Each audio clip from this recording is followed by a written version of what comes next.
Well, hey there, folks. Welcome back for another thrilling installment of the live stream video of the Mike Seibert Radio Podcast. I am your host, and tonight, well, actually, I'm making it sound like I do these all the time, but I think this is the first time I've done a live stream and by myself for Mike Seibert Radio in, I don't know, maybe a year.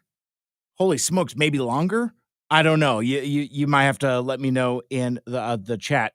Got a really big show for you this evening, and it's the reason for the season is brought on by one specific thing. Let me reach around behind my desk here. And tonight we're going to be going through the 2025 Autopod Decepticast Booty Box, which is basically a reward for patrons of the Autopod Decepticast podcast, which we'll be talking about that pretty extensively. I am going to go through the box and see if anything's broken, see if I get one of the rare unbroken bottles of hot sauce variants, or maybe one of the unbroken pint glasses as well. But we'll get into all that in due course. Maybe talk about some movies that I've seen lately, and a couple other things as well.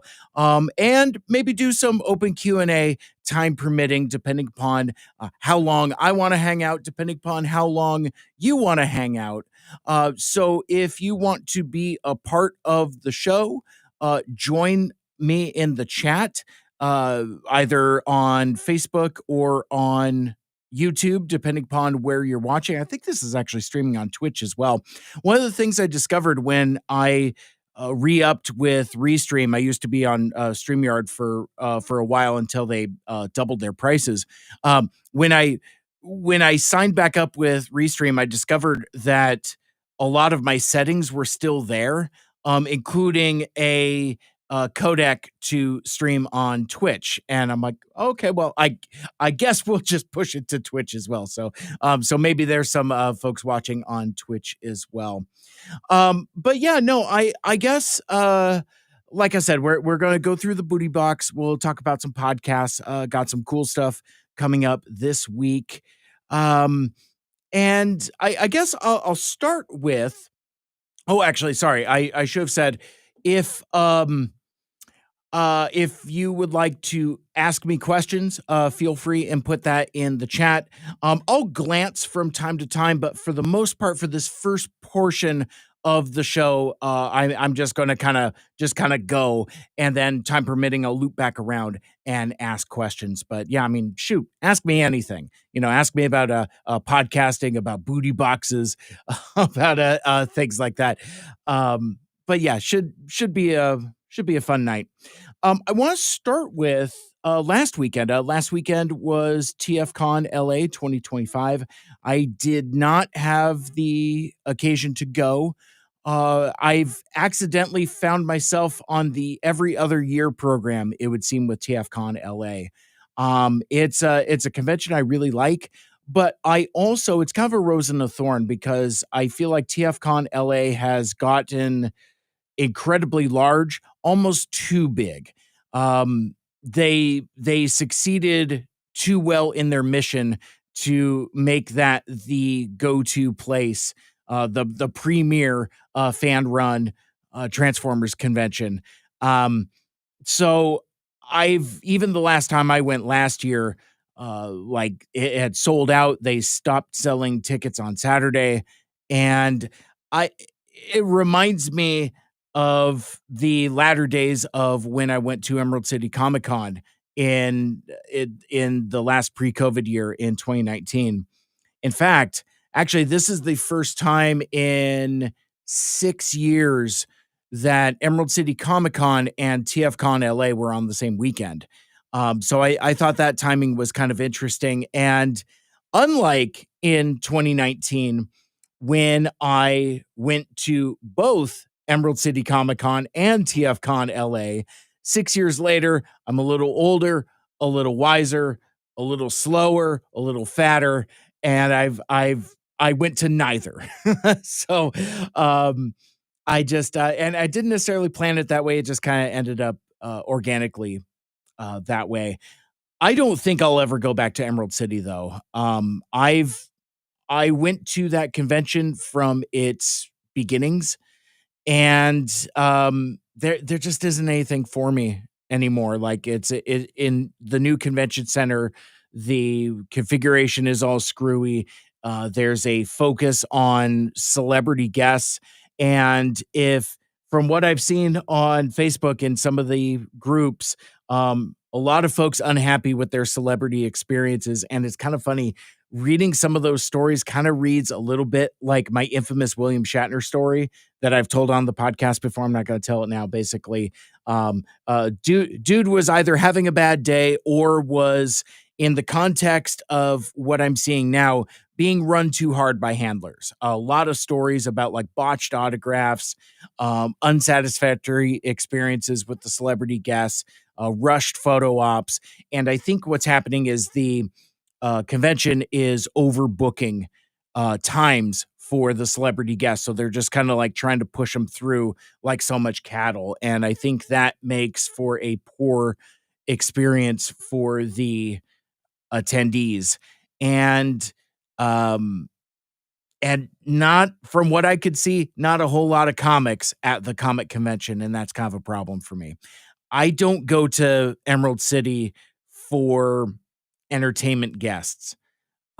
Especially now that I found Transformers fandom and Transformers conventions, I go there for specific stuff.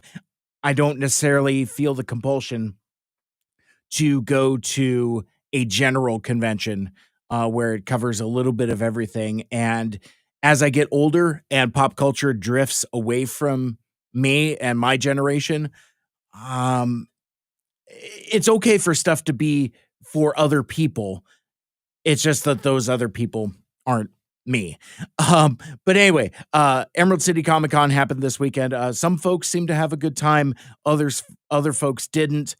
TFCon LA was this weekend, and a lot of folks seemed to have a really good time there. And as I do all the time when I don't go, I do have the massive FOMO. And this year in particular, not because of the mix of celebrity guests, but really just kind of like the content. And the thing that really that I felt like I really missed out on, and this is kind of like a um I'm glad I didn't go from a certain point of view, in that I didn't have to stress out about having the dilemma of what programming to participate in, to watch. Um 2025 is an incredibly good time to be a fan of Transformers Animated. And for folks who only know me from Mike Seibert Radio, I'm also the co-host of a Transformers Animated podcast, Two Mikes, Two Furious Animated Transformers, where me and Michael Andrews, the serial rewatcher, the pizza papa who always gets paid, the Spark Soul brother, we watch Transformers Animated one episode at a time and talk about it uh, observationally, philosophically, intellectually. Um, Observationally, I already said that, but we dissect the episodes from a kind of a more adult perspective. But the gimmick of our show is that I had never watched Transformers Animated before starting this project, despite many people in my life, including Michael Andrews, saying, "Hey man, you should give this show a shot. It really is for you." So, after about 5 years of like soft planning, we finally launched, and now we're almost at the end. We're about halfway through season 3, and then that's it. There is no season 4. There's some other random stuff we could still talk about. Like there's some like animated shorts and some comic book stories and some other bits of esoterica that I'm sure we could talk about. I just don't know how much more meat there will be on that bone. But I bring all of that up because last year at TFCon LA, there was a panel put together by YouTuber Kian Carlisle called Transformers Deleted Scenes.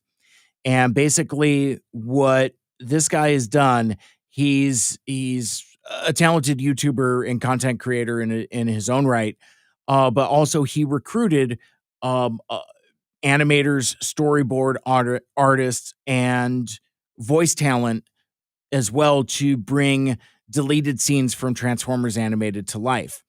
And there were some deleted scenes in the Allspark Almanac, a book that I do not have. My birthday is in September and Christmas is always coming. So if anybody needs a gift idea for me, apparently the Allspark Almanac, both 1 and 2, and the complete Allspark Almanac that combines both of them, all of those books long out of print, aggressively out of print. And the thing I didn't know until relatively recently is that there is a voracious Transformers Animated fandom amongst amongst Transformers fandom. So it's like its own subculture. And because of that demand kind of keeping the torch burning for this content, all of those books, long out of print and in incredibly high demand, and they're incredibly expensive. I haven't tried to price them for a while, but maybe I'll get lucky at like a used bookstore or something like that and just happen to come across it. But it's also, for the purposes of our podcast, it's material I haven't gotten into, and I can't, because the gimmick of our show is that I'm watching every episode sequentially and watching it cold. So, I'm trying to stay off the TF Wiki as best as I can and really not doing a whole lot of research and just focusing on watching the episodes as they're presented and then discussing them with Michael Andrews. My point being is, last year I had an incredible dilemma about whether to attend this panel featuring deleted scenes that were created from content in the Allspark Almanac, but also like storyboards that were thought to be lost. Apparently, archivist Jim Sorensen ran across a cache, or in his supply, probably for writing the Allspark Almanac, he came across a bunch of storyboards. And so anyway, he partners with Key and Carlisle, and then they bring all this to life. As I discussed on the podcast on Two Mics Too Furious, I ended up having my cake and eating it too, because it was like, well, if you attend this panel, you will be spoiled for content you haven't seen. And I'm like, yeah, but this is kind of like a special occasion, kind of a once in a lifetime type of thing. Ultimately, it's, I do believe in fate and coincidence and things like that. Like I'm a big believer of things happen for a reason. That kind of thing. Me and my buddy Chandler, who incidentally, happy birthday. Chandler's birthday was yesterday, the 10th. Celebrating a milestone birthday, a big milestone birthday that I will not reveal here, but he's in New York with friends and family, seeming to having ticking off bucket list items, and seems to be having a really good time. But anyway, so me and Chandler go to TFCon LA last year, and we go to this panel, and we see the first part of it. We see David Kaye crash the panel, to which the crowd goes nuts. Voice of Optimus Prime, obviously, joins the panel. And right about the time they had finished showing deleted scenes from season 1, they had shown like something from season 2, which I had not seen at that point. That is right about the time the Fun Police went around the room, and anybody that was posted up against the wall, like me and Chandler, were asked to either find seats or leave. And because of fire code, you can't have people against the wall, which I understand. So I took that as a sign that it was time to leave. So we did. And all I saw were the deleted scenes from season 1. I didn't see anything past that, and I wasn't spoiled on anything. That panel has since been represented a couple different ways on YouTube, on Key and Carlisle's Transformers YouTube page. Fast forward to this year, I've already made the choice to not go to TFCon, and then suddenly I hear about not one but two different Transformers animated panels. One being, let me see if I can find it here on the schedule. Transformers Animated Deleted Scenes Part 2 with Eric Siebenhaler, Marty Eisenberg, and hosted by Kian Carlisle. So basically, more or less, they had found apparently more deleted scenes. So I don't know if these are even more storyboards that Jim Sorensen has found in the off season, or where this material comes from. But either way, um, from what I understand, the panel was buck wild, and people had a really good time with it. Several voice actors showed up, including Alexander Polinsky, the headmaster himself. I'm looking forward to getting into that content after I finish my season 3 journey, just to see what the hype is all about. But like, I saw that trending all over Twitter in a way that I very rarely see TFCon, actually any TFCon content, whether it be LA or whatever, trending and showing up, and kind of like permeating for folks that aren't there. Tons of video clips, tons of art. This Yeah, social media was rotten with stuff from this panel. So anyway, I'm excited to get into that. But then on Sunday, they had another panel. It was called "The Toy Maker and the Bots," a tribute to Derek J. Wyatt, also featuring Alexander Polinsky, David Kay, Keane Carlisle, presumably Marty Eisenberg, the writer, and maybe others as well. What Keane has done for the last couple years, he's, in addition to these deleted scenes, he's also commissioned a pair of fan comic books. The first one came out late last year. The Headmaster Levels Up, and basically, it's probably a story that I can read now that I'm halfway through season 3, because apparently it takes place in like a evergreen time during season 3. Like, it features characters I've now since met, Jetfire and Jetstorm, as they combined into Safeguard.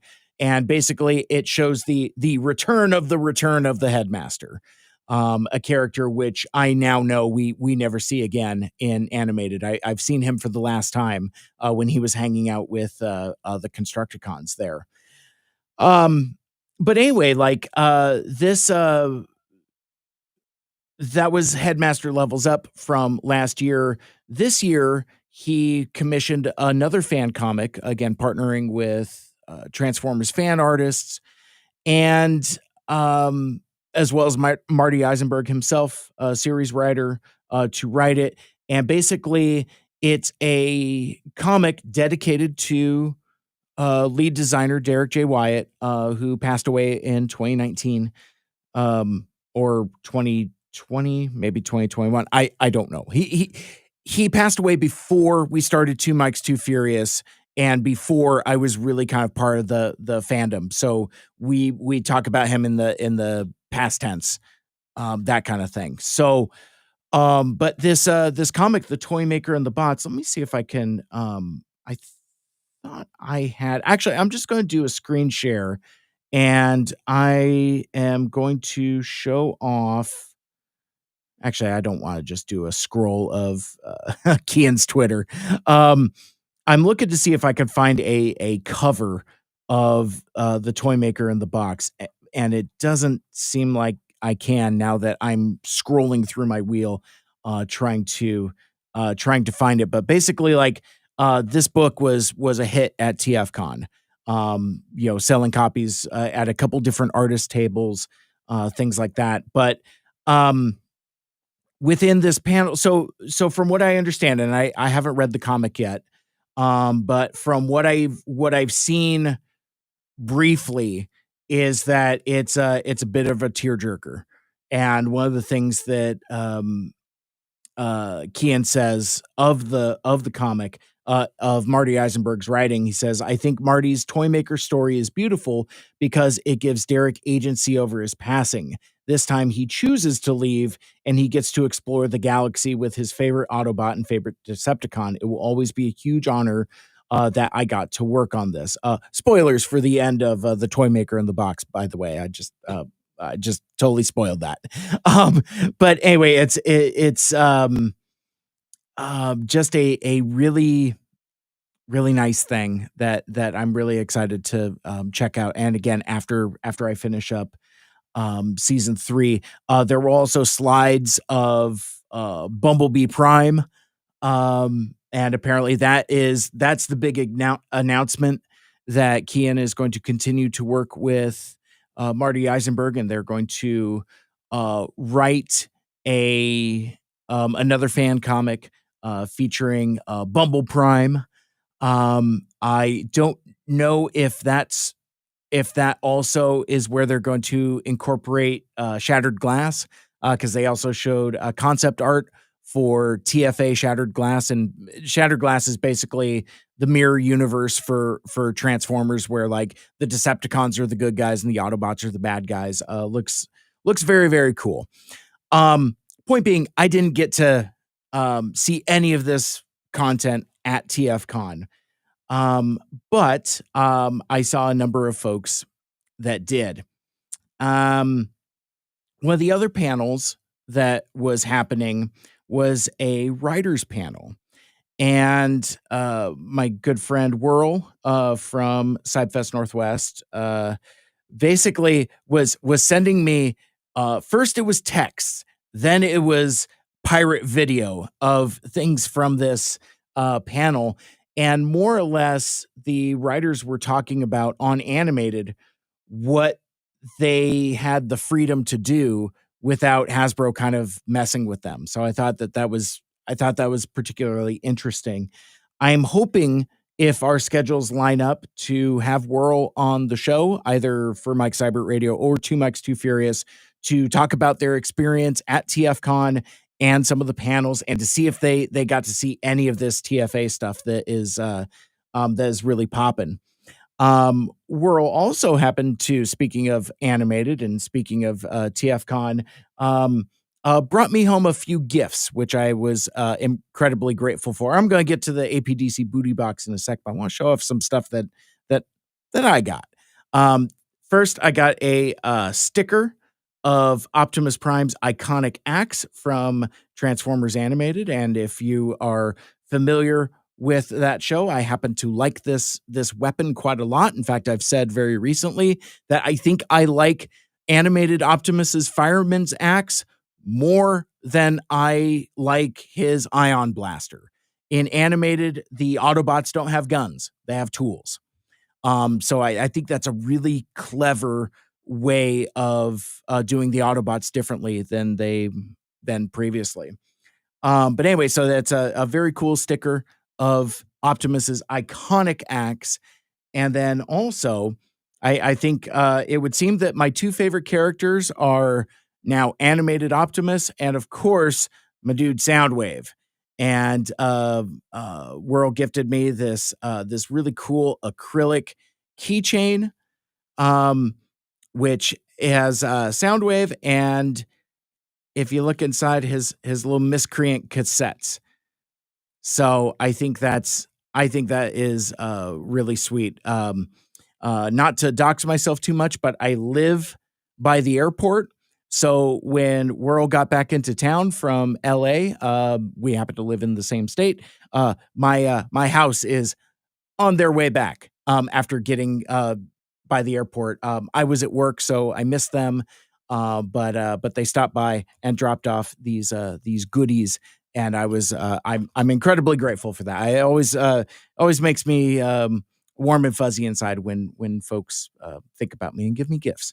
If you want to give me gifts, write me an email, MikeSeibertRadio@gmail.com. I don't know. But speaking of Whirl and speaking of conventions, I want to tell you about Cybfest Northwest.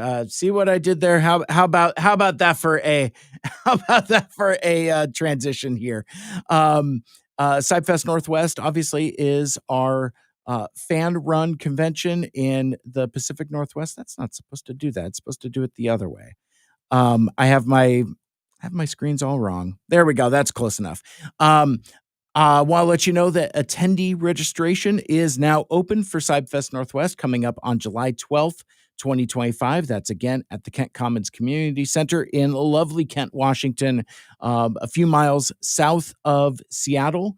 Attendee registration is now open. You can pre-register at the website, cybfestnw.com, and save a couple bucks because ticket prices will go up at the door for attendees. And now we'll have more announcements to come, and stay tuned for this year's exclusive by our friends at Blue Forge. Blue Forge is Alex Gobb, and he made the Carbot Darcy exclusive figure for CyberFest for last year, which was basically G1 RC in very much the style of that unused prototype, or I should say then unused prototype, because I swear somebody at Hasbro is paying attention to what Alex is doing with Blue Forge and doing exclusive for CyberFest Northwest, because get this, we are 2 for 2 for CyberFest exclusive figures that have gone on to become official Hasbro figures. Year before last, in 2023, we did Wheelless Jack, which was basically Cybertronian Wheeljack, kind of done in the style of a mini-bot. A fun little figure. But because there was no Cybertronian Wheeljack figure, and once you know it, the following year, Hasbro does a Voyager scale Cybertronian Wheeljack that scales with that Origins Flying Saucer Bumblebee. Fast forward to this year, or coming off of last year, Carbot Darcy is a huge hit. People from all over the country were hitting me up to try to hook them up with one, and sadly I couldn't. I'm glad I got one for myself. I'm grateful for that, for being one of the show organizers. So now I have a G1 style RC. Then Hasbro goes and announces Missing Link RC. And it's like, oh man, that looks a whole lot like Darcy. And we had discussed this as a group, what colors to release Carbot Darcy in. And because of our guest voice actor, Sue Blue, we opted for traditional RC pink and white. And we spent so much time debating about colors, also like shades of fuchsia and shades of pink, trying to get it just right. And Alex just nailed it. That figure is so cool. But secretly, because of the design that he was inspired by, to do a prototype style RC, I always wanted it in the prototype colors to go with my pink hot rod. And John Hasbro must have heard me, because Missing Link RC is being released in 2 different color schemes, both traditional pink and white, and also in prototype colors. So I just pre-ordered today the prototype version, and I think she's gonna look really sweet in a lineup with Carbot Darcy and retro hot rod. And I think that's great. I get to have my cake and eat it too, regardless. Point being is Alex is back at it again. There will be an exclusive figure for CyberFest Northwest 2025. I cannot tell you what it is. I know what it is, and I'm very excited. But yeah, so stay tuned to the CyberFest Northwest social channels, whether it's on Facebook, Instagram, Twitter, for those updates about registration details, panel discussions, programming, things of that nature. I also want to let you know that there are some dealer tables still left. This is a note from their Facebook from a couple weeks ago.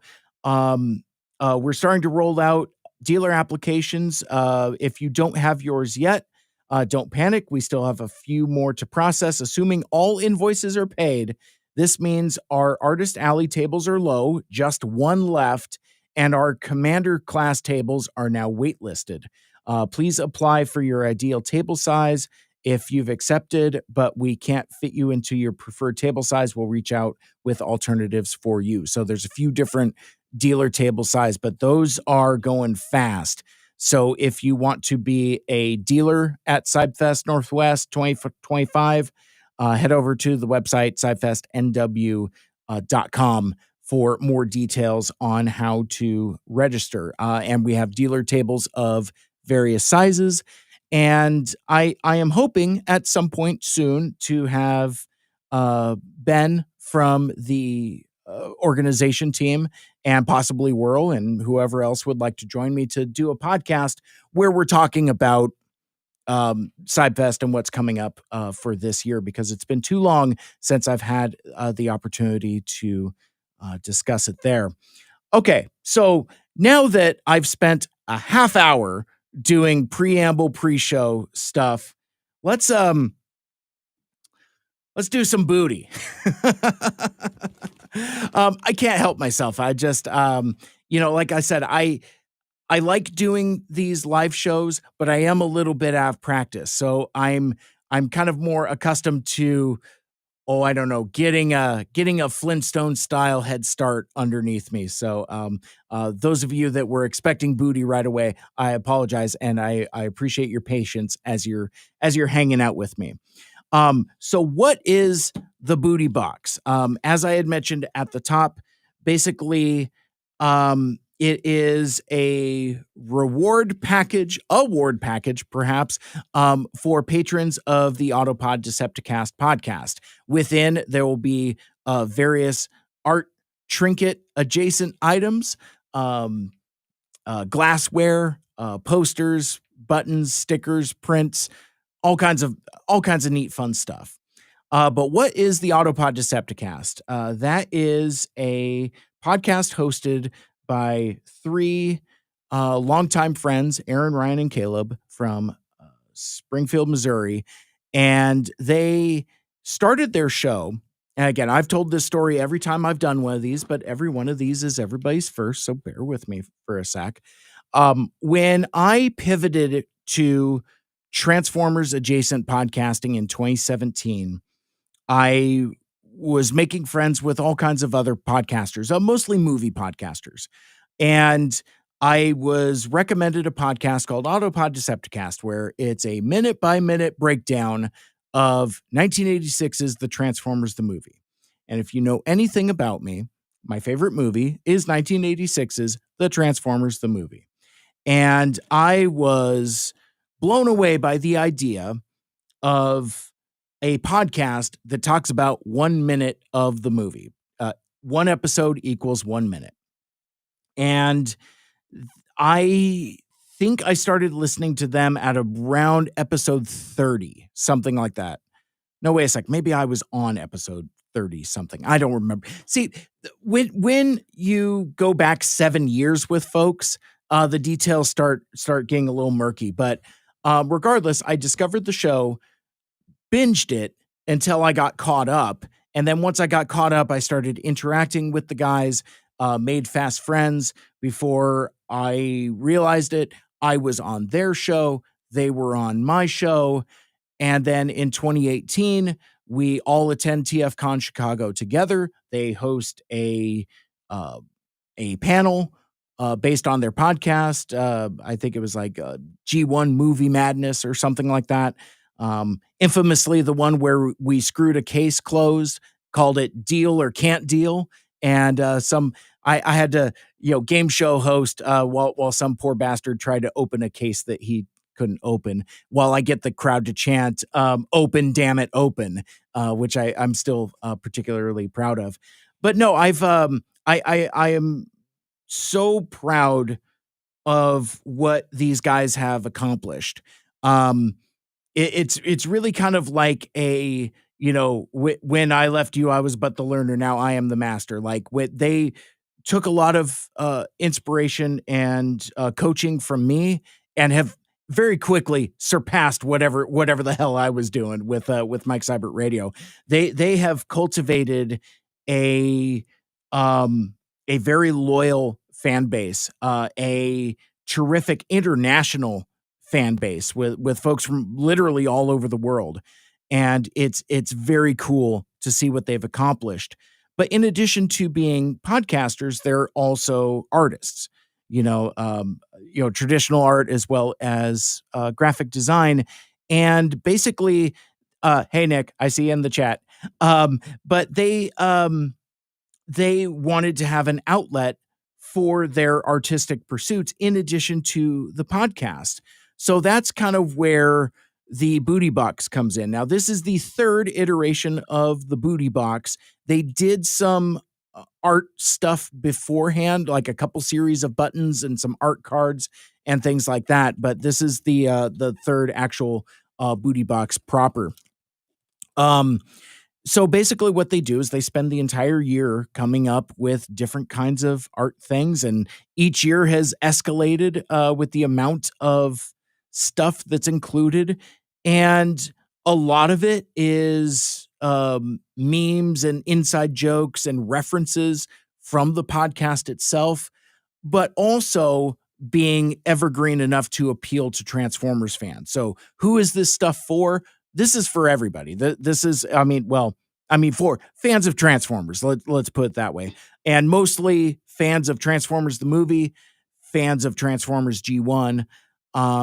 And when the guys finished the movie, 86 episodes of a minute-by-minute breakdown of Transformers the movie, they moved into G1 and did the entire series, like all 90-something episodes, all 3 seasons, well, actually all 4 seasons. And after that, they've now started Beast Wars. And I think they're about halfway through season 1. There's a lot of Beast Wars episodes. I don't even know where they're at, but it's a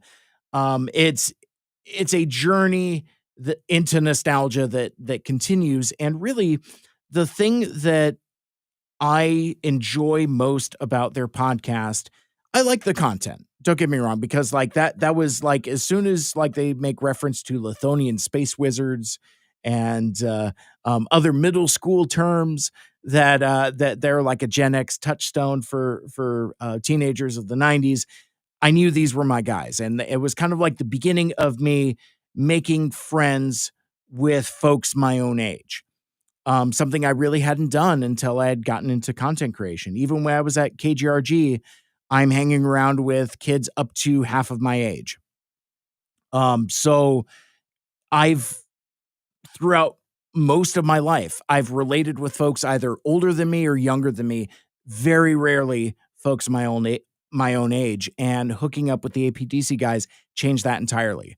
And now through podcasting and Transformers fandom and convention going, I now have many friends, good friends, that happen to be my same age. So I treasure that, and I'm really grateful for their friendship. But anyway, it's a podcast about friendship. Sure, it's a podcast about Transformers, but it's about the friends we made along the way.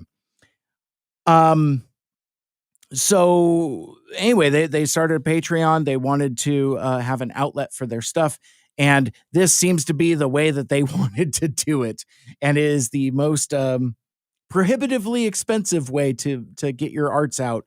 But there's, I don't know, there's, I think 30 of us at the Booty Box level. So it's quite the enterprise to get all this stuff out, to create, to manufacture, and to pack this stuff. It's really quite the thing, and I'm grateful for their friendship, but also I'm grateful for the gift of swag that I've in no small part paid for through my my patronage. The amount of stuff that these guys put out, and like the amount of like shipping and all that stuff, it's like they're podcasting is a hobby. I think. I mean, some people have found a way to make it a side hustle, even if they have Patreons or not. But my podcasting hobby cost me money. And I think my friends, despite their success on the Patreon, their hobby cost them money as well. LOL. I'll leave that part there for now. But yeah, so like I've done videos like this before. There are two others on my channel if you want to go back and find them, and they probably have just as much preamble. Um, because like I don't know, I just feel weird just like, hey, I got a box, I tore into it. Um, at least two other folks have done just that. Alpha Magnus and Captain Alexis. I think they did just very brief unboxing videos where they just kind of tore into stuff. But as you know, brevity is not my first best strength. So anyway, so here we are. So I am going to try to, as best as I can, open this in a way to where I can pull stuff out, show it off, and talk about it. I also have a copy of the APDC Booty Box Manifest that I have not looked at. Ryan sent me this several weeks ago. I guess now I should talk about the journey that the booty box goes through. If you look at this shipping box, it is pretty beat to hell because it's been back and forth a couple times. Snafus with zip codes and addresses and things like that. But that's the problem with shipping, and again, like shipping internationally and things like that. So, I suggested a contest in the APDC Discord of like who's got the most beat up box, and knock on wood, I don't think I have anything broken, but yeah, this is thoroughly beat to shit here. So I mean, again, we'll see if we find the elusive unbroken variants in here. I'm going to turn that so my address isn't showing. But yeah, I guess shit, guys, let's do it. As Aaron crosses his fingers. Okay, so to get through this, I have my trusty pair of scissors, but also for those hard to reach areas, I also have my letter opener. So we'll I'm just gonna futz around with this for a few, and we'll see how we do. I am hoping to not completely destroy the box because I would like to use this as a container to still take it back home. So we'll see. Okay. All right. So I got one side open, and then I don't know why I feel the need, because I'm going to put this up as a podcast as well. I do feel the need to like fill the dead space, but I don't know why, because I could just take it out. Why I feel the compulsion to narrate while I'm trying to get this guy up. Oh, hey, cool. Success. All right. We successfully have we got a flap open there. Also, just in case I need them for later, I also got my handy dandy reading glasses. Lest we forget a couple years ago when I couldn't read some of the buttons. I'm like, what does this say? Oh, it's the Flint Dilly bar. Very good. And then that's when I realized I need readers. It's a hell of a thing getting old. Okay, so what I am going to do, how this is going to go, is I'm going to start reaching into the box. I'm going to pull stuff out, and I'm going to show it off, and I'm going to talk about it. But I'm not going to consult the manifest until we get to the end. Famously, let me see if I remember this correctly. So, it was APDC Bingo. They had put in a bingo game in their last booty box, and I found the discs, the red plastic discs that go on the reusable bingo card, and I found those first and didn't know what they were. The time before that, I couldn't figure out that the cocktail napkins were napkins. I spent entire minutes futzing around with it, trying to figure out what it was. Now, I should also mention, poor Aaron. He's probably like, I want to go to sleep. Just fucking get to it, you prick. No, I should mention, I meant to mention this up top, but I got bogged down in what the booty box is and who APDC are. In their most recent episode, they go through the kind of tell stories about the booty box and talk about what the individual items are inside. That is episode 242, where they talk about the Beast Wars episode Call of the Wild. It's season 1, episode 19. Yeah, see, I knew they weren't through season 1 yet. But anyway, so they before they get into the Beast Wars discussion, they talk pretty extensively about some of the origins of some of these items, how they came to be, some of the production behind them, like a real behind the music type of thing, a behind the booty, if you will. I started listening to that and I'm like, I don't have my box yet. Nope. I think I was the second to last person to get theirs because of like the shipping delays. Beat out only by a friend in Australia. So so everybody already has their stuff. But anyway, I didn't listen to it yet. But if you want more insight about these items from the artists themselves, Aaron, Ryan, and Caleb, check out Autopod Decepticast, episode number 242. It's their most recent episode. It just came out, where they cover season 1, episode 19, Call of the Wild, which is a banger of an episode, by the way. It's I don't know if it's an all-timer, but it is close. It's like it is a, if you're not into Beast Wars, or if you're Beast Wars curious, it's a good place to go. But anyway, all right, let's see what's going on here. It's kind of back heavy because I know the breakables are down here at the bottom, but I'm going to start here at the top and see how we do. Okay, so I have a tube of paper. Okay, so now I have separation. I have weight in the box. I'm going to set that off to the side and hope that stays up. And okay, so I have paper for you ASMR weirdos.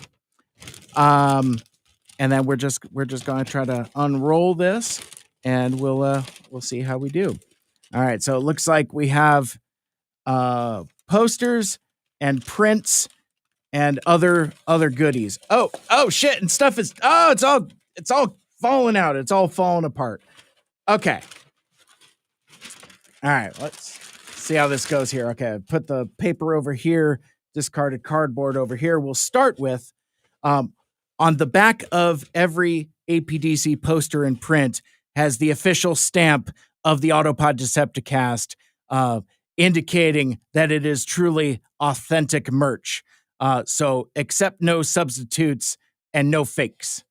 So we're gonna unroll this first guy, this big one here, and this is Dinobot House, which is a poster drawn by Ryan Jett, and is, as you can tell, it's the Dinobots in Animal House. So it's very much a parody of the classic Animal House poster with Dinobots. Up at the top, it says, "It was the dinos against the rules lost," which I really like. That's very fun. This is a great print. Is Snarl smoking a doob? Is that what's going on there? He's got like a little beer helmet. Slag is doing some barbecue, and Sludge has various kebabs, and King Grimlock has, of course, the Jim Belushi College t-shirt on as well. Very, very cool print. So fans of both Animal House and Transformers and Dinobots will really, really like this. Nice cardstock, which is the APDC promise. They don't skimp out on the materials there. Very cool poster. We continue to what do we got here? We have a looks like all the posters are kind of together, so this will be pretty great. What have we got here? This guy is Autobot Spike. Dad.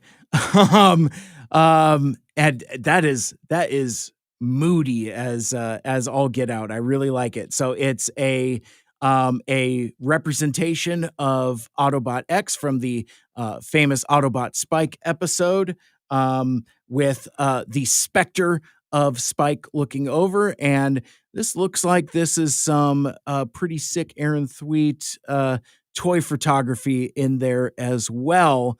In fact, actually, I can look at that has that distinctive filter that they use for their episode thumbnails.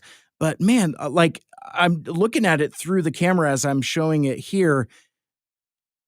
I think those are different masterpiece figures kind of cobbled together.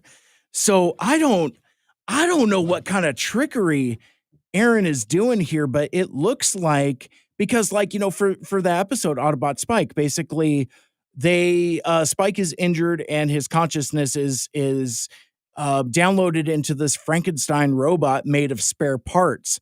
And what it looks like Aaron has done here is taken enough photos of enough of those spare parts to actually like cobble together an Autobot Spike. This is a figure that doesn't exist, not in this form.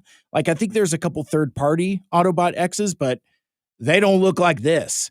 So I'm gonna spend some time like looking at this and staring at it to see where I can identify the different parts, because like I swear I recognize some of these toys. Wow, that is very cool, and I love this this Hitchcockian bedside Spike there. That is a pretty cool print. Hope it didn't take too terribly long. Let's see what else we got here, because we've got more and more stuff to go through, and another hefty cardstock poster. This, of course, I swear they did this just for me. Soundwave Superior. And that is a fly as fuck looking Soundwave on a, what I would say, incredibly psychedelic looking poster. I really like the evocation of the kind of like spirograph shapes, and it really kind of evokes, well, sound waves. But I really like Ryan Jett's take on Soundwave. Like, he gets the proportions right. It's stylized but still on model. I just think it's like a super cool rendition of my favorite Transformer. I really, really like this piece. So it's Soundwave, and he's kind of like against a orange and blue background. And yeah, this is cool. I would imagine that I'm even staring at it now and suffering some mild hypnosis. Because yeah, it does have like kind of like a magic eye, kind of like light hypnosis feel to it. Yeah, man, this is very, very cool. I think this is my favorite so far of the pieces I have seen. This is really neat. Okay, let's continue here, and I have a sheet of paper. Let's see if I can figure this guy out on my own. Okay, so show it to the camera. Okay, so I got a sheet of paper with which appears to have a couple faction symbols on there. Actually, just the one faction symbol. There's a Predacon symbol. No, there's a Maximal symbol as well. So obviously, this is a very Beast Wars themed type of thing. And it looks like, okay, because there's numbers. You got 1, 2, 3, and is there a 4? No, it's 1, 2, 3, 1. Okay. All right. So it's just 1 through 3. I think this is like a what the hell did they call it when you're like in elementary school and you have like the triangle type of thing, like, it's like, you like open it up and, 1 2 3 4, what, one of those kinds of things. I don't know what the hell, like, I think the game was like King Collar or something. Like, I'm King Collar, it's like pick your color, BLUE, that kind of thing. I think this is one of those. I think the card stock's gonna be hard to fold, but I think I saw some discourse on the Discord about maybe there being like a paper version of this or something. But I think that's what's going on here, is like it's like a God, I don't know what the hell you would call that. But anyway, like I think this is a game where, you do like the origami thing where it's like, you find a secrets or something like that. It's like, anyway, so very cool artwork. I really like the design. I really like the colors. Very sweet, very, very cool. Now this, I'm assuming this, do you ever have that experience when it's like your birthday or Christmas or whatever, and like you unwrap your gifts, right? And then maybe like you see something that you were meant to see later as opposed to early. I had one of those experiences when I pulled out all of these posters. When I pulled out all these posters, a sheet of paper fell out. And I caught a glimpse of it, and I tried not to look at it because I knew what it was. For my birthday this last year, my dude Ryan Jett hand drew a portraiture of me. In fact, I'll just hold it up right here. See, it's, hi, I'm Mike Seibert. I'm Mike Seibert. I don't, that's really dumb. But no, I saw this fall out and I'm like, I think this is the original piece. But yeah, I mean, so obviously got the SciFest Northwest logo for my Jesus piece there. And I think that's a pretty cool rendition. I'm trying to figure out how to put it side by side and still talk into a microphone, and I'm not doing it very well. Oh, there we go. Hi, I'm Mike Seibert. See, there we go. But anyway, very, very cool. I am very grateful for this, and I am going to find a frame for it. Because yeah, like all the hatching and stuff, it's very nicely detailed and it's very, very cool. And I am very grateful. All right. I'm going to take a swig of water here for a sec. I tell you what, man, that is the hardest thing about doing a show by yourself, is that you have nowhere to go. You just got to keep talking. And as you keep talking, your mouth gets dry, your throat gets dry, and yeah, it's tricky sometimes. So, and I remember, as I used to do these more often during COVID, where, like, in fact, I think I was doing them pretty much most every Monday night, doing a lot of unboxing. I sometimes miss that, other times I don't. But it was fun for the time. My point being is, like, there would be times I would just like run myself ragged and be like, oh, because I haven't drank nothing. Because usually, like, when I'm doing either a radio show or a podcast or a live stream, there's always somebody else. And when somebody else is talking, it's my time. So now obviously I don't have to do, now I'm crunching ice too. Nice. But anyway, the perils of doing solo broadcasting. All right, let's see what we got going on here. This guy's got some heft. So what I'm going to try to do is I'm going to try to reach in, and I feel some paper. So I got my hands on some paper, and I'm going to give it a good tug. Oh, it's coming. Oh, it's coming out. Okay, I got paper. All right, I got a fistful of paper. Let's see. Now, I wonder if this is one of those things where there's items within the paper, or if this is just packing. We're going to find out together.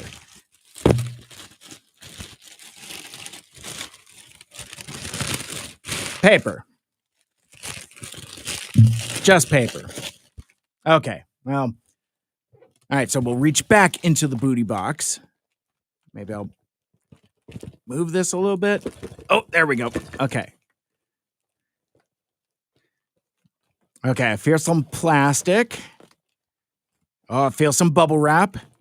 Oh, and I think I've got the breakable item in my hand, so I'm just gonna pull everything out and hope for the best. Okay. I got a handful of stuff here. I'm gonna set this down. There's still stuff in the box. Okay, so we're gonna reach back. Nope. I'm gonna tip it. Oh, and I got some more plastic-ies in my hand. So, oh, I found some stuff. Okay, very good. All right, I'm gonna set that down. Looking down into the box. There's nothing else in the. Oh, something just fell out. Okay, very good. I think. Okay. All right. I think that's the end of it. So now I got a couple things here to deal with. I'm gonna deal with. The thing that fell out of the box.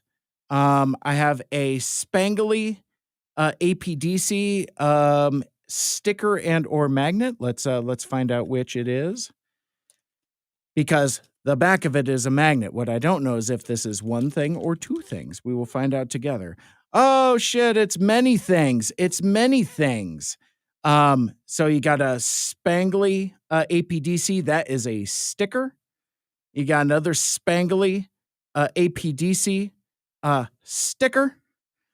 And then the iconic APDC logo. That is a magnet. And yep, sticks to my control board. Do I have anything remotely metal around me? Anything metal?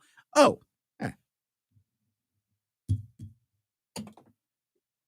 Apparently that's not metal at all. Where'd it go? All right. Let's see. This metal. Oh, what am I talking about? The fucking microphone is metal. Jesus Christ. Actually, probably putting a magnet on a microphone, probably not a good idea. But magnets, how do they work? Aaron still hanging in there. Mike reaching into the booty like he's delivering a calf. City Slickers vibes. That is for sure. So yeah, okay, cool. Now I think I have my APDC magnet affixed. I just got to remember to take that off because then somebody will come to work the next day and say, hey, what the hell is this? We continue. I have a couple dime bags of goodies, and let's start with this guy. Let's see what's in here. Looks like some stickers and other variety of sundried items from a friend of all of our shows, Alpha Magnus. You got a TobyToys.com sticker for the Alpha Magnus toy company that is not Alpha Magnus. It's his side project. I don't know. Then we got a Alpha Magnus sticker, which looks to be very Ninja Turtles adjacent. It's a half sewer cover, half pizza. Michael Andrews would like this one. And we'll set that off to the side. That's a sticker. And then this was an item that I had I knew was coming, and I didn't know that it would be this. Like I saw people in the Discord talking about the poop knife. Now, I didn't think that this, first of all, this is amazing. Nice little bit of 3D printed plastic. So it looks like it's painted ? But it's got like a little poopy guy emoji. Maybe that'll focus. Maybe. Maybe that'll focus. Maybe. Maybe not. Take my word for it. It's a little poopy guy. This is almost in scale to where I could put it in people's hands. This might fit in if it doesn't fit in a 5mm port, it will most certainly fit in a 5mm port, like loose, like sleeve of wizard. I said that backwards. It probably loose in a 5, but it'll probably fit in a 3 perfectly. But yeah, when I heard that Alpha Magnus was going to be 3D printing a poop knife, I don't know why, but I thought it was going to be full size. Because knowing Alpha Magnus the way that we do, I wouldn't put it past him that he would put like a usable size poop knife for us to use? Question mark. But regardless, I think this is really cool. This is really fun, and I don't even remember what episode of APDC that was. I think it was the second Christmas special they did, or maybe the third one. Now I don't remember how many they've done. Now that I just remember that like the first Christmas special they did, I almost drove off the road because I was laughing so much. Still, for me, the funniest episode they've ever done. Still a classic. But anyway, like one of Alpha Magnus's performances, I think maybe he's either Jazz or Shockwave or something, but like anyway, starts talking about a poop knife. And so I'll steer you to that episode to figure out what's going on with that. So I'm gonna set these guys off to the side here. My stickers, my spangly APDC stickers, which I really like. So I got 2 stickers and 1 magnet and 1 poop knife. I heard somebody got 2 poop knife and 1 person got no poop knife. So I feel very fortunate. Let's see. Ryan's in the chat. And says, I was terrified you were going to reach into the box and pull out a bloody hand from broken glass. Knock on wood. So far, actually, I've already got it in my hand. I guess we'll do it now. Seems to be intact. I think all of it is intact. So, again, oh, shit. Nope. Something's broke. Something's broken in there. Oh, fuck. I actually just cut my finger open. Okay. So very carefully, I'm gonna open this guy up because now that I know that it's broken and I'm actively bleeding, I did not count on this eventuality. Shit. See, because I was making jokes about stuff being unbroken, and I really cursed myself here. It looks like my pint glass is broken. And it looks like it's, ow, shit, fuck. Got me on the other side too. I think, okay, it looks like it is blown out in the front. So there's some shatter damage there. And actually, maybe that's the only part. Let me see here. Yeah, I think it's the base of it that's broke. So yeah, so there we go. Okay, so I'm going to set this down very gently. Am I continuing to bleed? Yes, I am. So talk amongst yourselves. I'm not going to end the stream because then I would have to like restart it or whatever, but yeah, no, I'm actually bleeding and I need to get a Band-Aid. I did not no. Good Lord. Aaron, oh, yeah, see, and I'm seeing this now. Take a break, get a Band-Aid. I'll do that in just a sec.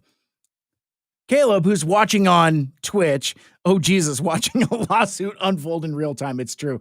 Oh, yeah, that is going pretty good. Okay, so, and now I got to put this bloody bubble wrap somewhere. I'm going to take this with me and throw it away. Okay, so tell you what. Talk amongst yourselves. I'll be right back. Feel free and chat with each other in the chat or whatever. I don't know. Do I have like something I can like play or something? No. No. Okay. Well, anyway.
So, you know what I should have done if if I wasn't like bleeding to death from items that my friends gave me is just turn on YouTube or something like turn on just like Transformers or something. Lesson learned. I'll have like a video saved in Restream that I could just go to. I've returned. I've got a little pointy tip on my finger. I have a band-aid. I will live. All right. So what's been going on in the chat since I left? Aaron, goddamn APDC murder boxes. Again, the most lethal booty box of them all. It's got a body count on it at this point. Caleb on Twitch says, "Oh my God, it's like the WKRP turkey drop. As God is my witness, I thought glasses could fly." Ryan, I'm sorry, Caleb, cut to Mike on the floor bleeding out. No, I'm okay. I got a little band-aid on my finger, and I think it had kind of stopped for the most part anyway. Ryan, I'm so glad I had the not at all stupid idea to send glass through the mail in a slapdash operation from 3 weirdos. Caleb, Mike, oh God, we killed him. No, the empty studio with dead air said it all. So I lived, bitch. I'm back. All right. So we're I will try as delicately and gently as I can to get through the remainder of the items in the 2025 APDC booty box, while avoiding the danger zone. Again, as we could see here, see your handiwork. Is this what friendship looks like to you guys? Broken glass and cut fingers. cut my life into pieces. This is my last resort. Okay, so regardless, let's see what we got going on in here. So there's very carefully, and I'm going to set the pint glass off to the side. I don't know how I'm going to get that home because I wonder if it's going to shatter more, like the more I touch it or whatever. Like even like modeling it now, it's like, is it just gonna break? Is it gonna be a Lincoln Park glass? Oh shit! It fucking happened. Okay. So this piece has now fallen out of the broken pint glass, and does it go that way? It goes this way. I'm going to cut my fingers again. I'm gonna throw it away.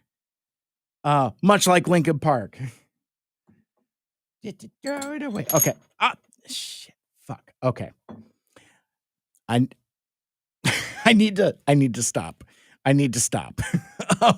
So Ryan in the chat, throw it away. Or Caleb in the chat. Why do I keep thinking that's Ryan? I don't know why. Aaron, next year we'll add 3 set mouse traps. Caleb, fix it with the poop knife. I don't think any amount of poop is gonna help this. Okay. Anyway, so within the bubble wrap, I have a bottle that is aggressively intact. Is a bottle of hot sauce, but not only is it a bottle of hot sauce, it is Jet Fumes hot sauce. The original, apparently. See, and this, I was almost thinking, cut finger aside, that I was going to be able to get through the stream without having to use my readers. That is not the case. So if my mom is watching, there you go. Great. Now you see me in my glasses. I was having dinner with my mom last year, and I put on my readers to cash out, to fill out the receipt. And I had my readers on, and she's like, "Oh, leave those on. I want to get a picture." I'm like, "How about no?" Anyway, so what do we got here? Meadowbrook Urban Farms Jet Fumes Hot Sauce Original, 5 fluid ounces or 150 mils. And then there's a label on the side that says ingredients: water, peppers, jalapeno, ajirico, and habanero, salt, vinegar, and garlic. So that's what goes into the Jet Fumes hot sauce. And the problem with reading glasses is they're not glasses. So now that I'm straining my eyes further by using them. Anyway, Aaron, will bring a replacement to you. Chicago? ? I might take you up on that. I remain uncommittal about going to TFCon Chicago. I've been asked, and I remain uncommittal. But if we end up doing that, yes, please bring some glasses, and I will gladly take them. Oh, that's right. I had the last thing, which is many things.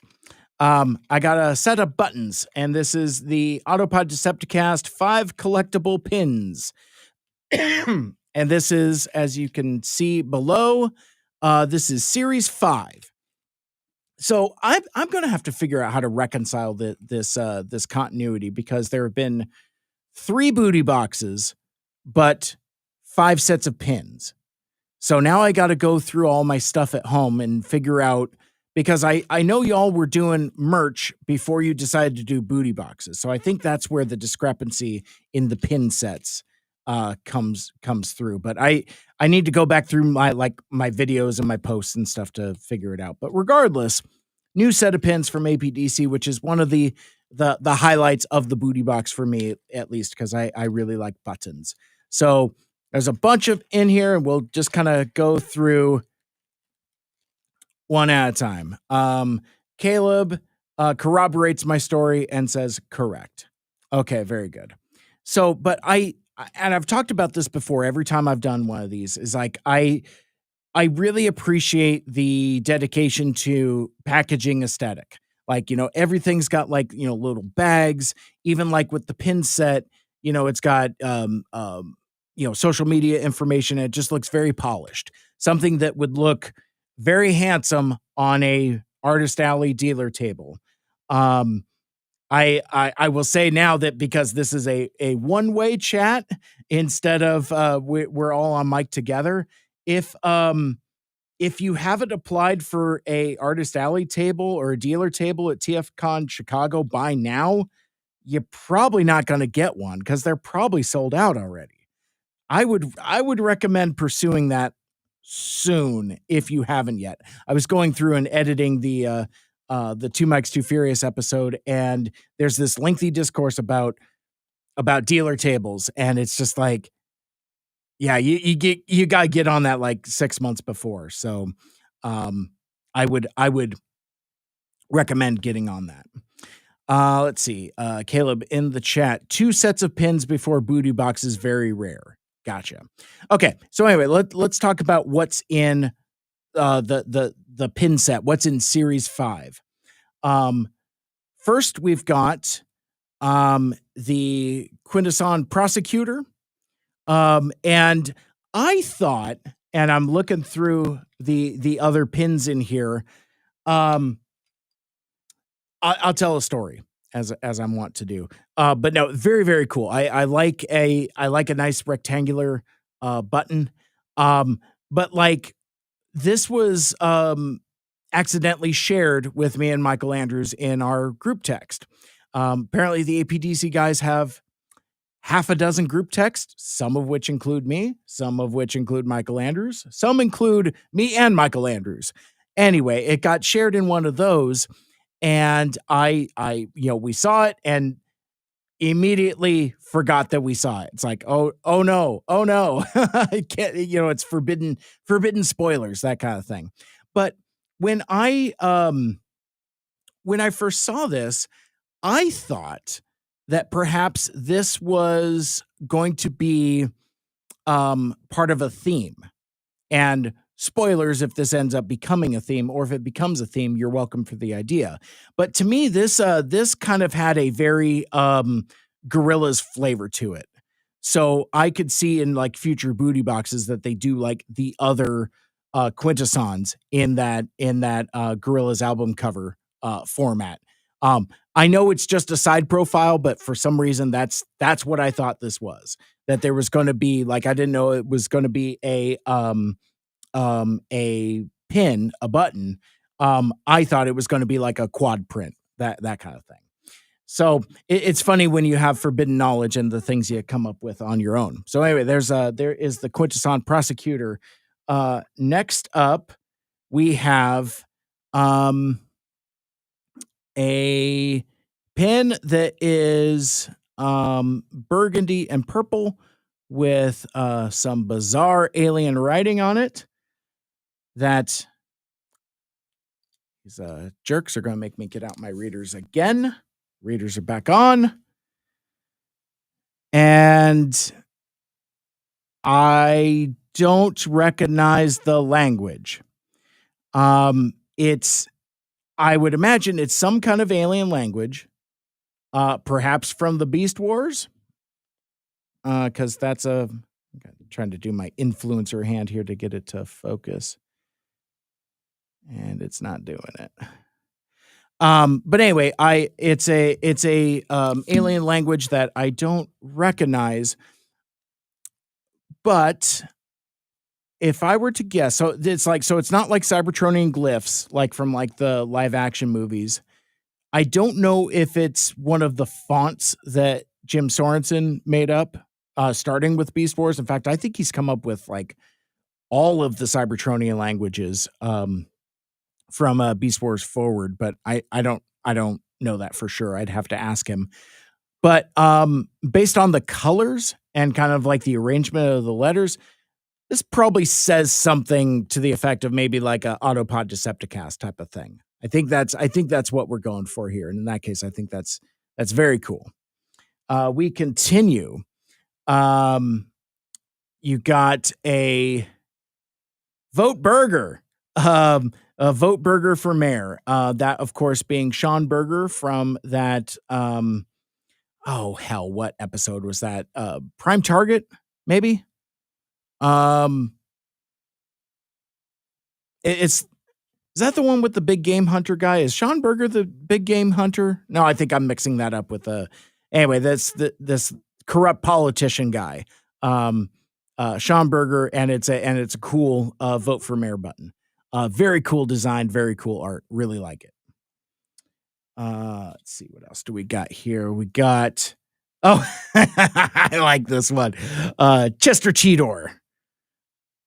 Obviously inspired by everybody's favorite, nobody's favorite Beast Wars Pussycat there. So Chester Cheetor, it's a very clever design. Good use of color. I like the use of the Cheetos font. Very neat. This is the stuff that I like the clever, the little clever stuff. That seems to be the stuff that kind of resonates with me the most. Speaking of, that's fucking rad. So you got yourself a it's a Ronald McDonald, but looks very Destro-esque. When the guys aren't doing Beast Wars episode, they occasionally do Doe for Joe, Joe for Doe, and they cover G.I. Joe episodes. So I'm glad to see that some of the G.I. Joe influence has made its way into the booty box here. Yeah, my influencer hand does not work. Maybe the camera just can't focus on stuff this close. I don't know how this shit works. I'm a podcaster, for Christ's sakes. And lastly, Michael Andrews' favorite. I've seen this posted by a couple other folks, so I had it kind of spoiled for me already. But like, I love this freaking Omega Supreme pizza.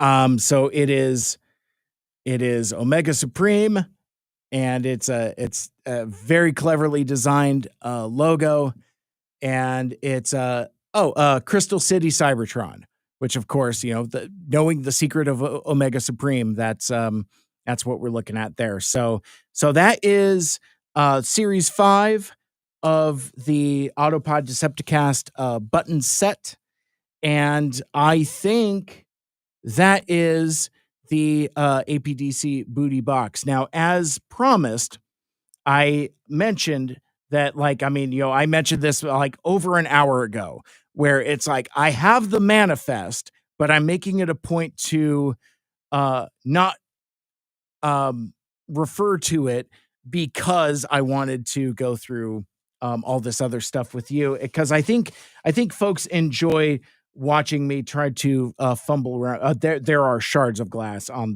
this desk here. That is a real damn problem. I gotta take care of that when I'm done here. I'm like trying to figure out how to move stuff out of the way without breaking it further, and I've been unsuccessful. And I am pretty sure this smudge here is from my bloody finger. So maybe we'll keep that one, the Mike Seibert DNA version. Let's see. So Ryan emailed me the APDC 2025 Booty Box Manifest. I meant to print it out, but I forgot. So anyway, I'm just going to read it off the thing here. Going back to the button sets. First, we're going to start with McDestro's. In a show that consists of about 80% chaff, every now and again, some glutinous germ of wheat makes its way to air. Such is the case with McDestro's, a yet-to-be fleshed-out restaurant concept specializing in juicy burgers made from ground snake meat. It's great. Next up, I'm assuming Ryan wrote all of this with influence from the guys. This seems like very Ryan-esque phrasing, but regardless. Anyway, next up, the return to the Omega Supreme Pizza. Another example of somebody saying something off off the wall during a recording session and it becoming a thing. We sometimes bicker about quote unquote, who said the thing because we honestly can't remember. Caleb takes credit for this one. I kind of think it was an Aaron gem. If you know, let us know because we aren't checking, exclamation point. We move on to the quintessential prosecutor. I like that. Aaron continues his quintessa character series with the prosecutor. How is it we just picked up on the strong xenomorph influence? Because we're idiots. That's why. Well, now I have to go back to the other button sets. Oh, because that's right. They've done other quintesson characters in other buttons, but they're different shapes. So it's still not quite the Gorillas format that I had suspected, but still very, very cool. Vote for Burger. Remember this guy, question mark? Burger was a failed big city mayoral campaign who helped the Decepticons frame the Autobots up as total douche holes. I'd like to think the real USA wouldn't have voted this guy into power either, but I'm fooling myself. Americans love their rich authoritarian daddies to bend them over for an undeserved spanking. So anyway, vote for Sean Berger. That is not that episode at all that I was thinking of. That must be a different episode entirely. Which is the one with the big game hunter? Which is the one with this guy? God damn it. That's the problem when you have like 56 season 2 episodes. It's tough to keep them straight. And rounding out the buttons, Cheetos. This is literally just another throwaway comment I think Caleb made about Chester Cheetos, and the button is kind of birthed itself. And again, this is kind of like my favorite type of content of this type. Let's see. Bonus pin, APDC Cybertronics. That's right. The package says 5 pins. Does it? Oh, 5 collectible pins. See, it has too many 5s on it. It's got 5 collectible pins and it's series 5. So the package says 5 pins, but you know our style. We had to give you more, exclamation point.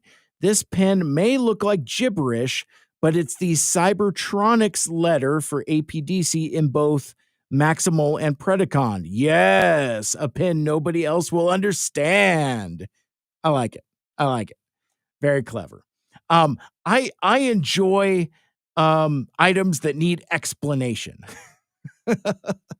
Let's before we move on, let's go back to the chat.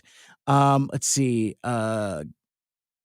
Caleb still watching on Twitch. Thanks for sharing this unboxing with your listeners, Mike. You are a champion. We love you. Aw, thanks, buddy. I appreciate you. What's this link do when I click on it? Can I click on it? Oh, I can't click on it from where I'm at. I'll have to go back to Twitch and click on that YouTube link and see what it is. Caleb, definitely me. Presumably in reference to any number of the button ideas. Ryan, it's Megatron's master plan with Burger. Oh, right. Yes, right. Oh, yeah, and they have like Decepticon Day. That kind of thing. I can remember. Let's see. Aaron, and of course the Gorillas format was inspired by the Beatles' Let It Be. Well, yes, of course. Yes. How foolish of me. Let's see. Sean Berger, Megatron's Master Plan, Part 1 and 2. Very cool. We continue with the manifest. Let's see. Beast Wars mission assignment, the fortune teller. The Maximals have a job to do, but who's going to the fortune teller, exclamation point. Oh, that's this thing. So yeah, it is kind of what I thought it was, kind of like like a origami type of thing. The Maximals have a job to do, but who's going to the fortune teller? You guys remember those quad folded paper fortune teller games where you move your fingers a bunch based on numbers and then you unfold your fortune? It was basically a free and much more specific Magic 8 Ball, sometimes too specific a fortune if your friend who made it was particularly clever. See here if you still don't know what I'm talking about. And there's a clip to a YouTube video. How long is this YouTube video?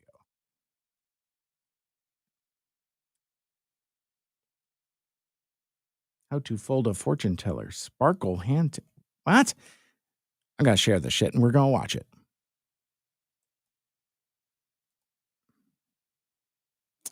Still doing it backwards. I want this one. There we go. All right, here we go. To fold a fortune teller, take a square piece of paper and fold it in half diagonally so it makes a triangle. Then crease the fold. Unfold the paper, then fold it again diagonally the other way and crease that fold.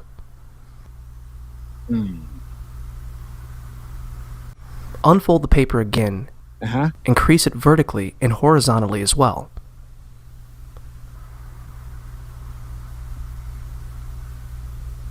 Okay, that's enough of that. You get the idea. You get the idea. I get the idea at least. But so yeah, so that's we'll go back to the manifest here. Choose from 4 missions. Predacon, Stasis Pod, Energon, or Aliens.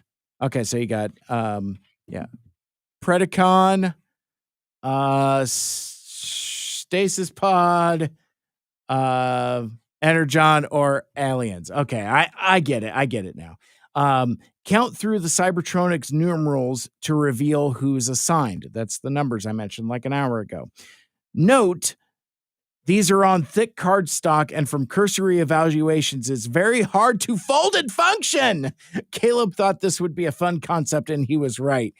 Yeah, so I'm watching that video, and I'm pondering. I'm just like, I don't want to fold it. I think I just want to display it as a cool piece of art. Let's see. Okay, so let's talk about the posters. Okay, so and again, I'm just running through the manifest, and I wonder, maybe we can discuss this in the off season. Maybe, I don't know. Do we have interest in me trying to figure things out, then going to the manifest, or just following the damn manifest? Because I feel like it's repetitive. But anyway, posters. Autobot Spike. It's a labor of love, ... or is it hate? This poster tribute to an iconic and traumatizing season 2 episode inspired Aaron to terrorize himself with more work that one could ever desire. Aaron identified every Transformer character making up a part of Autobot X. Using his masterpiece figure collection. Oh, I fucking knew it. Aaron then painstakingly posed, lit, and photographed every character to match up the reference part to the reference pose. Then lots of Photoshop compositing, illustration, and other designery stuff folded into the mix. In the end, it was more work than what it's worth. Not that we're unhappy with the result. I think it looks really cool. I really like, again, I like this one. This is a affecting piece. You know, like you stare at it and you think on it. You know, one of those kinds of things. It's a thinker. Let's see. Nope. I got too many posters. Soundwave. We all know it. He said it. Soundwave Superior. I, Ryan, did the illustration work, and then Aaron did an amazing job punching up my work with the 60s style poster I was looking for. I did the old Star Wars design with the OG toy design on his box in mind. Oh, yeah, okay. I got it. Because, like, I recognized the lettering, the font, but I didn't know from where. Yeah, so it's old school Star Wars. Very cool. Very cool. And then finally the Dino Frat, which again we see here. The original idea for this came from Kit of Kit and Harper of More Than Meets the Pod. I believe during our collaboration with More Than Meets the Pod. I should just read instead of like commentate and read. Anyway, came from Kit, I believe, during our collaboration with More Than Meets the Pod, where they guested re-reviewing Transformers the movie with us, which I am so grateful. I am so happy that we got that episode. Because God damn, that's a banger, and God damn it, do I miss More Than Meets the Pod. That's maybe a different thing for a different time, but our episode 182 and 183. The idea was the Dinobots obviously in a frat. Delta, Iota, Nu, and Omicron. Oh man. And of course, I immediately thought of putting them in the Animal House movie poster. Perfect. Very cool piece. Poop knife. Do you guys have had a poop knife? Ryan never knew about the concept until Alpha Magnus told us, and here it is in the flesh or plastic. Just in the right size for your favorite figure to hold. Alpha Magnus 3D printed these gems just for this shipment. Check him out on all the things. Yeah, check out Alpha Magnus on pretty much every social platform. APDC pint glass, broken. To be completely frank, at least half of the reason that Ryan ordered these was that he just wanted them to exist in the world and to cut Mike Seibert's fingers open, not thinking of how difficult this would be to ship. Much like our next entry on the list. So enjoy your favorite beverage that is clearly made more delicious by drinking out of your very own limited edition APDC glass, except for me, because the fluid would come out as opposed to the fluid that's coming out of my fingers from cutting my fingers on the glass. And then finally, Jet Fumes hot sauce. That's right. Something nobody asked for, but you didn't know you needed. It's hot sauce made from fermented peppers from Ryan's very own garden. Ryan planted a truly ludicrous number of hot peppers this season, and he may or may not have thought this would be a fun way to share the wild amount of fermented hot sauce that he made this year. It is completely shelf stable even after opening. Oh, that's pretty cool. Like your traditional hot sauces. Some of you may have gotten the green version and some red. It was a random draw. Enjoy that spicy mouth. And yes, as you can see, I have the green variant, which threw me off because I've seen one of these. I have the unbroken variant. Not only do I have the green variant, I have the unbroken green variant because I saw that a red one didn't do as well. Plastic bags on the side of the box and all that. But still very cool. I'm really excited to get into this.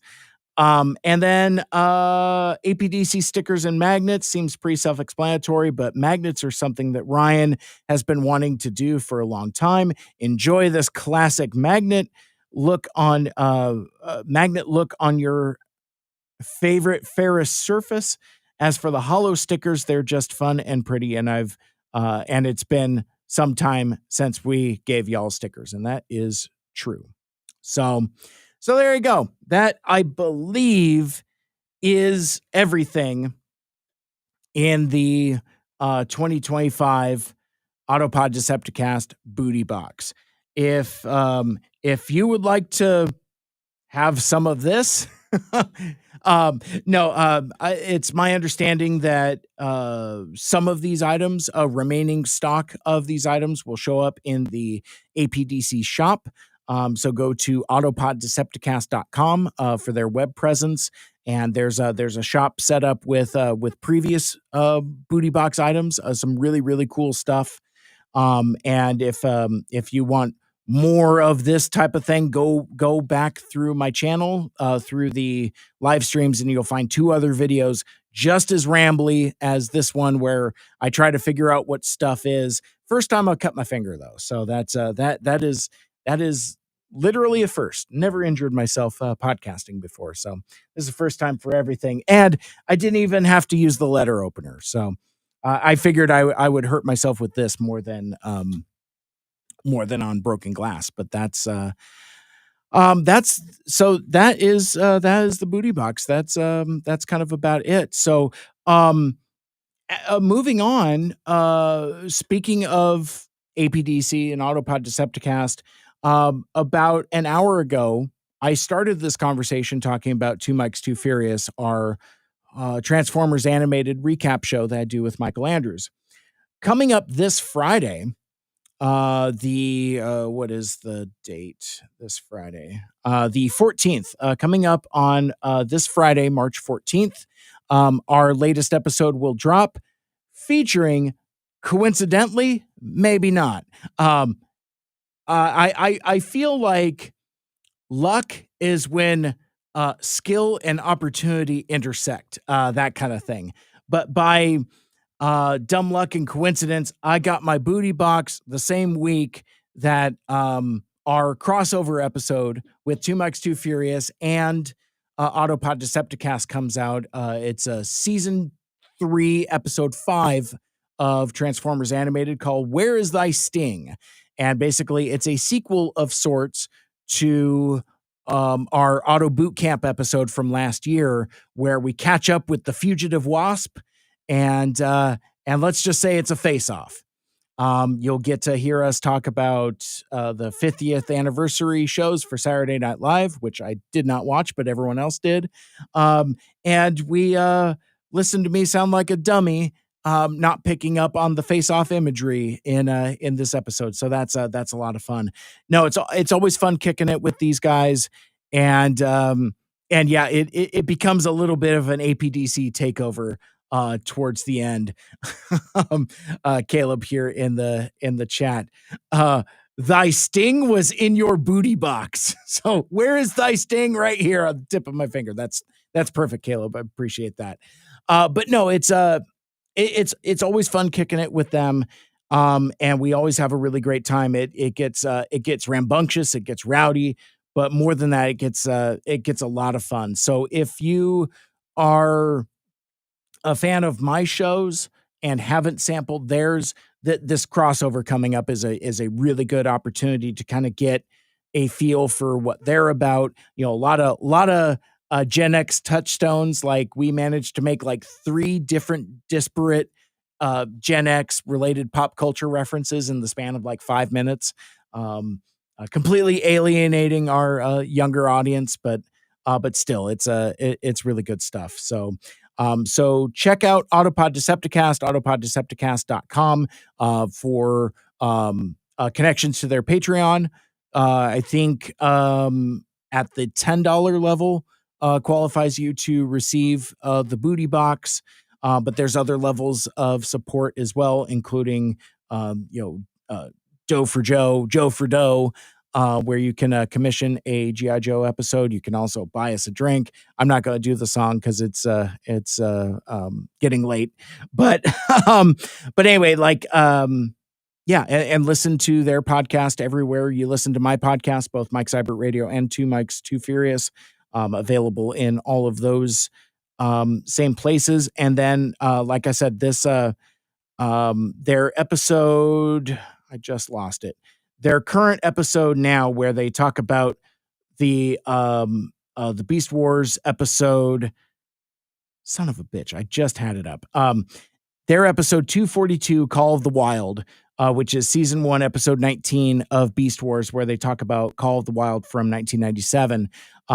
They also give even more background about the booty box items, and a little bit of a preview of their side of the crossover with Two Mikes, Too Furious as well. I feel like I'm saying the same thing multiple times at this point. But again, this Friday, Where's Thy Sitting, with myself, Michael Andrews, and Aaron Ryan and Caleb, the Autopod Decepticast. That is going to be a lot of fun. So switching gears, I mean, because like despite my rambling, I'm going to take another hit of water.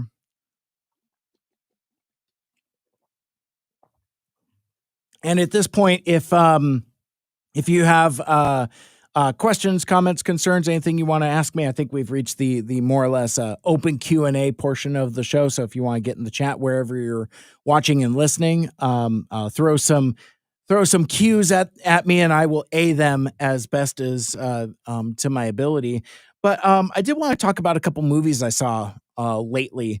I just last night I saw an advanced screening for Novocaine, the basically where Jack Quaid is a mild-mannered dude who has a neurological disorder where he can't feel pain, and he hits it off with a young lady. They work at a bank together, and bank gets robbed.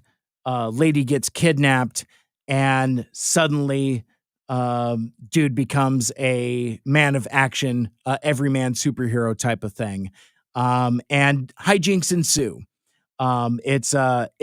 It's really fun. I told the nice lady with the clipboard that it's way more fun than it has any business being. A lot of fun needle drops, good soundtrack. This Jack Quaid kid, for being a nepo baby, being the spawn of Dennis Quaid and Meg Ryan, this kid's got the juice.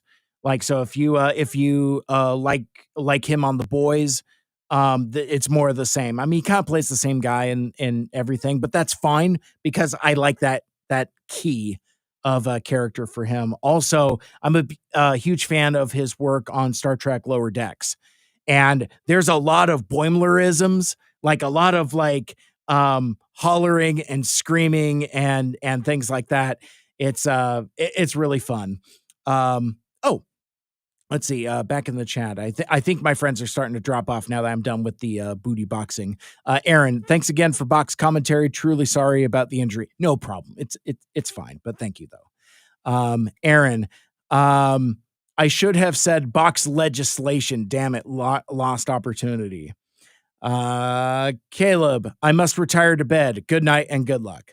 So thank you for that. And again, thanks guys for hanging out here in the chat and watching me slice my fingers open with, and Ryan called it. Actually, it was kind of like a self-fulfilling prophecy. Cause like Ryan had said earlier, man, I was really surprised that Mike just stuck his hand in there fully expecting to get like a, cut up hand or whatever. Not unlike Novocaine actually. But no, like I said, it's super cute. It's super fun. And it's more of a movie than I thought it was going to be. I will also say, if you have not watched the trailer for this movie, don't. Like, if you're interested in going, just go. Don't watch the trailer, because almost all of the gags with this guy's not feeling pain type of thing are spoiled in the variety of trailers. And I saw them all, and there was very little left for me.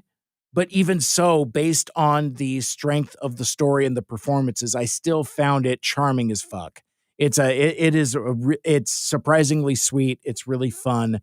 It's the movie that I was hoping Love Hurts would have been. That movie sucks. Lucky and I saw that over Valentine's Day, or maybe it was the weekend after. It was the weekend after. And it's, I really like Kihei Kwan, and I'm glad that he's kind of got this second act post his Oscar win. But man, this is not the right vehicle for him. Basically, they put him in as kind of like a, there's like this subgenre of movies. I don't know how to describe it, where basically it's like, mild-mannered guy turns out to be John Wick. So it's like, and Novocaine has a little bit of that, but it plays it more realistically than I thought. It's not as zany as I was anticipating. But anyway, this Love Hurts movie is truly zany and unhinged and silly and dumb. It's not good. Bless his heart. Kihei Kwan just isn't he does the mild-mannered thing type well, but when he's supposed to turn it on and be John Wick, it's not very convincing because he's just so adorable and sweet. I don't believe it. And because of age and things like that, the martial arts is incredibly slow, and there's an over reliance on digital special effects, a lot of CG blood, real dumb. And what's really odd about it for being like a hard R-rated movie, I'm talking about Love Hurts. Novocaine is rated R also, for language and violence, all the good stuff.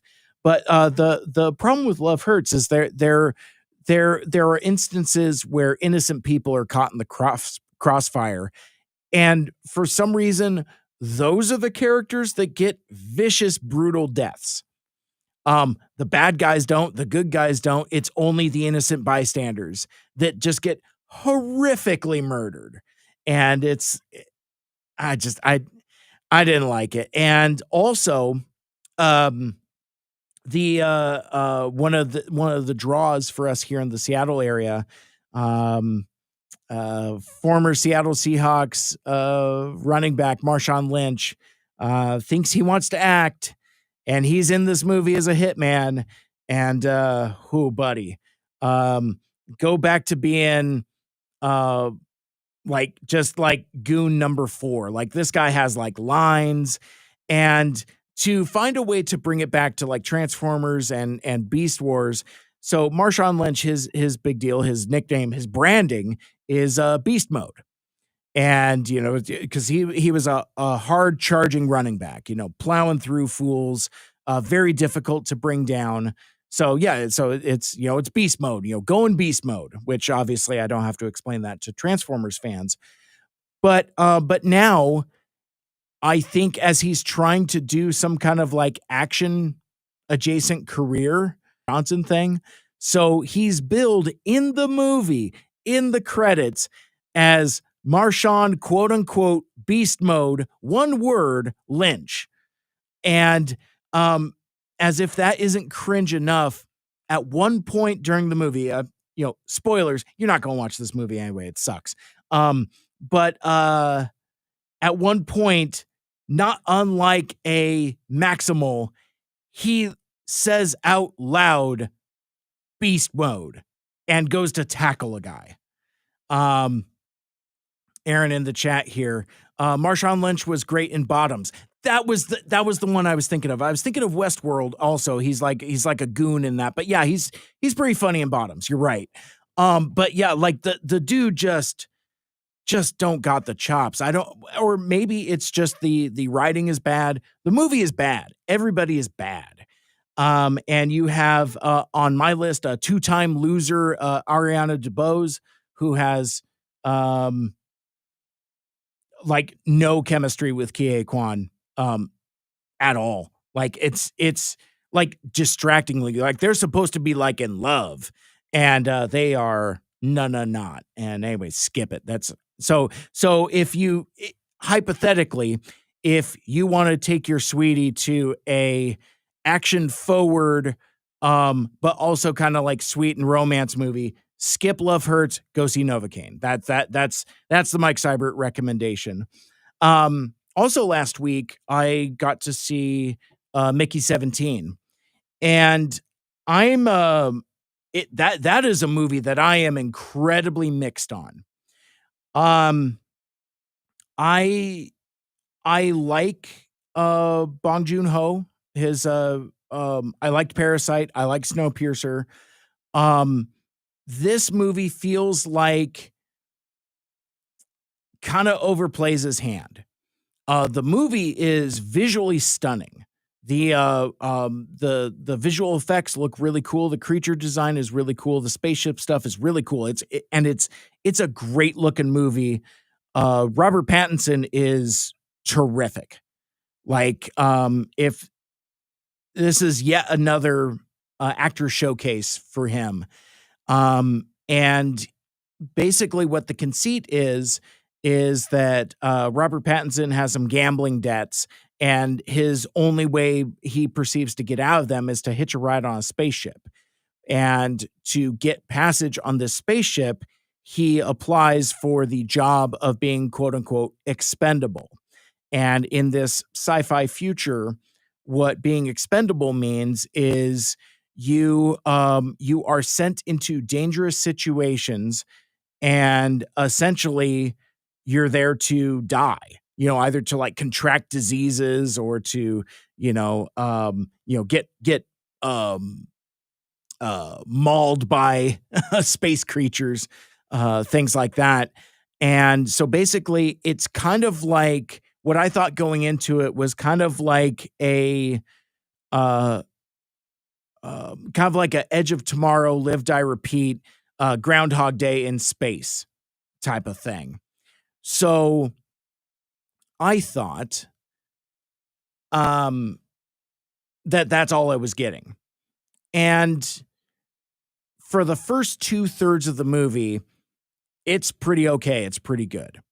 And really what the thrust of the plot is basically like every time Robert Pattinson dies, he's cloned. He's basically like regenerated and has like all of his memories like downloaded into this clone, and he goes back into the meat grinder, so to speak, for whatever next misadventure. You get some really cool montage stuff where this guy just gets murdered over and over and over, that kind of thing. But there's a time, and it's in the trailers. It's kind of like the conceit of the movie, actually. What happens when a Mickey seemingly dies but doesn't?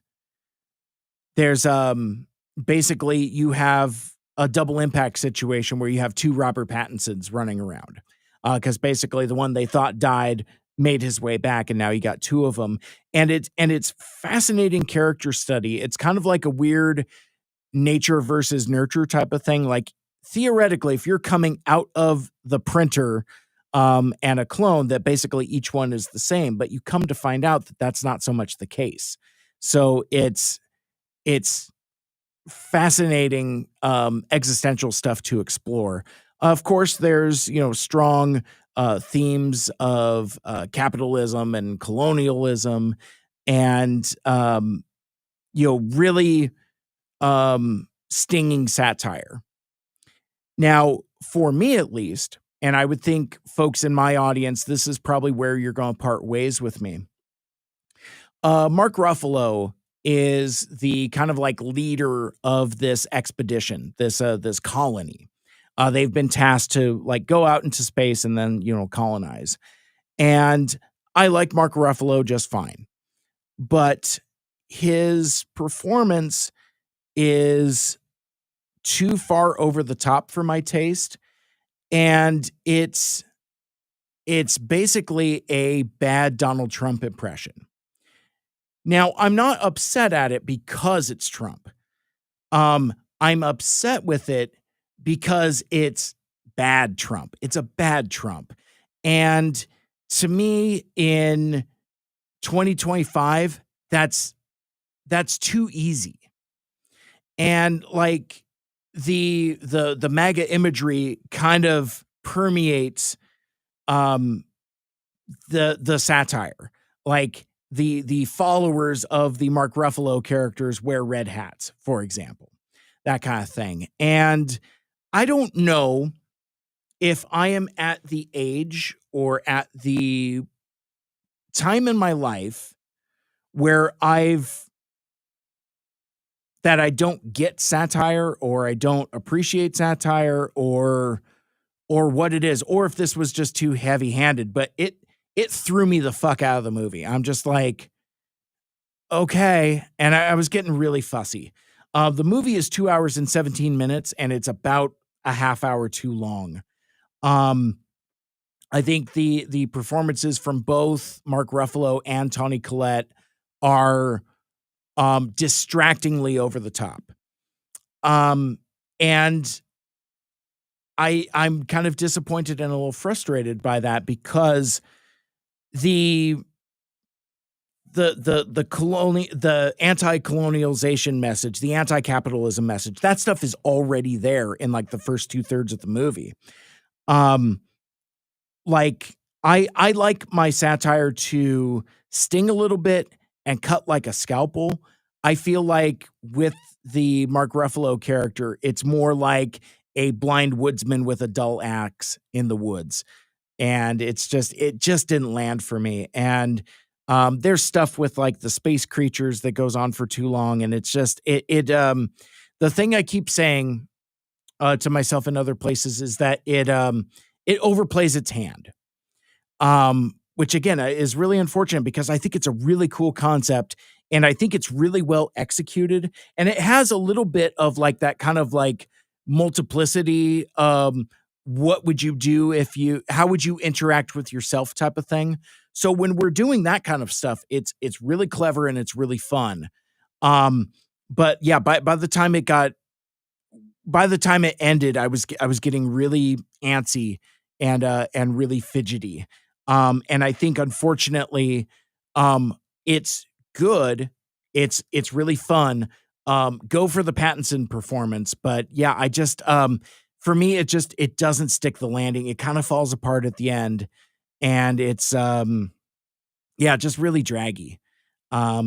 So I guess who is this for? Well, this is for folks who like Bong Joon-ho's work. It is more of the same, but it's also more. It's like it's escalated. It's kind of like a Mad Max Fury Road to a Road Warrior. That kind of escalation type of thing. If like Road Warrior is over here, Fury Road is over here. That kind of thing. That's how I would kind of compare this escalation of work. I liked it okay. I didn't love it. I'm not going to watch it again. They're just I just remember being too fidgety, unfortunately, and because like Ruffalo has like prosthetic teeth and stuff, and it's too much. I went with my buddy from work, and there was a few times where I'm just like, heavy sigh, folded arms. I'm just like, okay. And he would just like give me a nudge or like he'd put his hand on my shoulder, like there. That kind of thing. But yeah, it just unfortunately just didn't work for me. Take another hit of water here.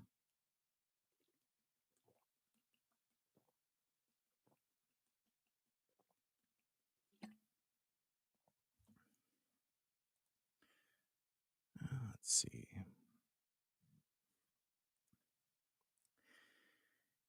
So last thing I wanted to talk about. And I'm glad I didn't start with this, because if I did, I would probably find myself getting upset and I probably wouldn't be able to do the booty box unboxing. But if you follow me on, I think this is mostly just on Facebook. I don't think it made it to Twitter, and certainly not Blue Sky.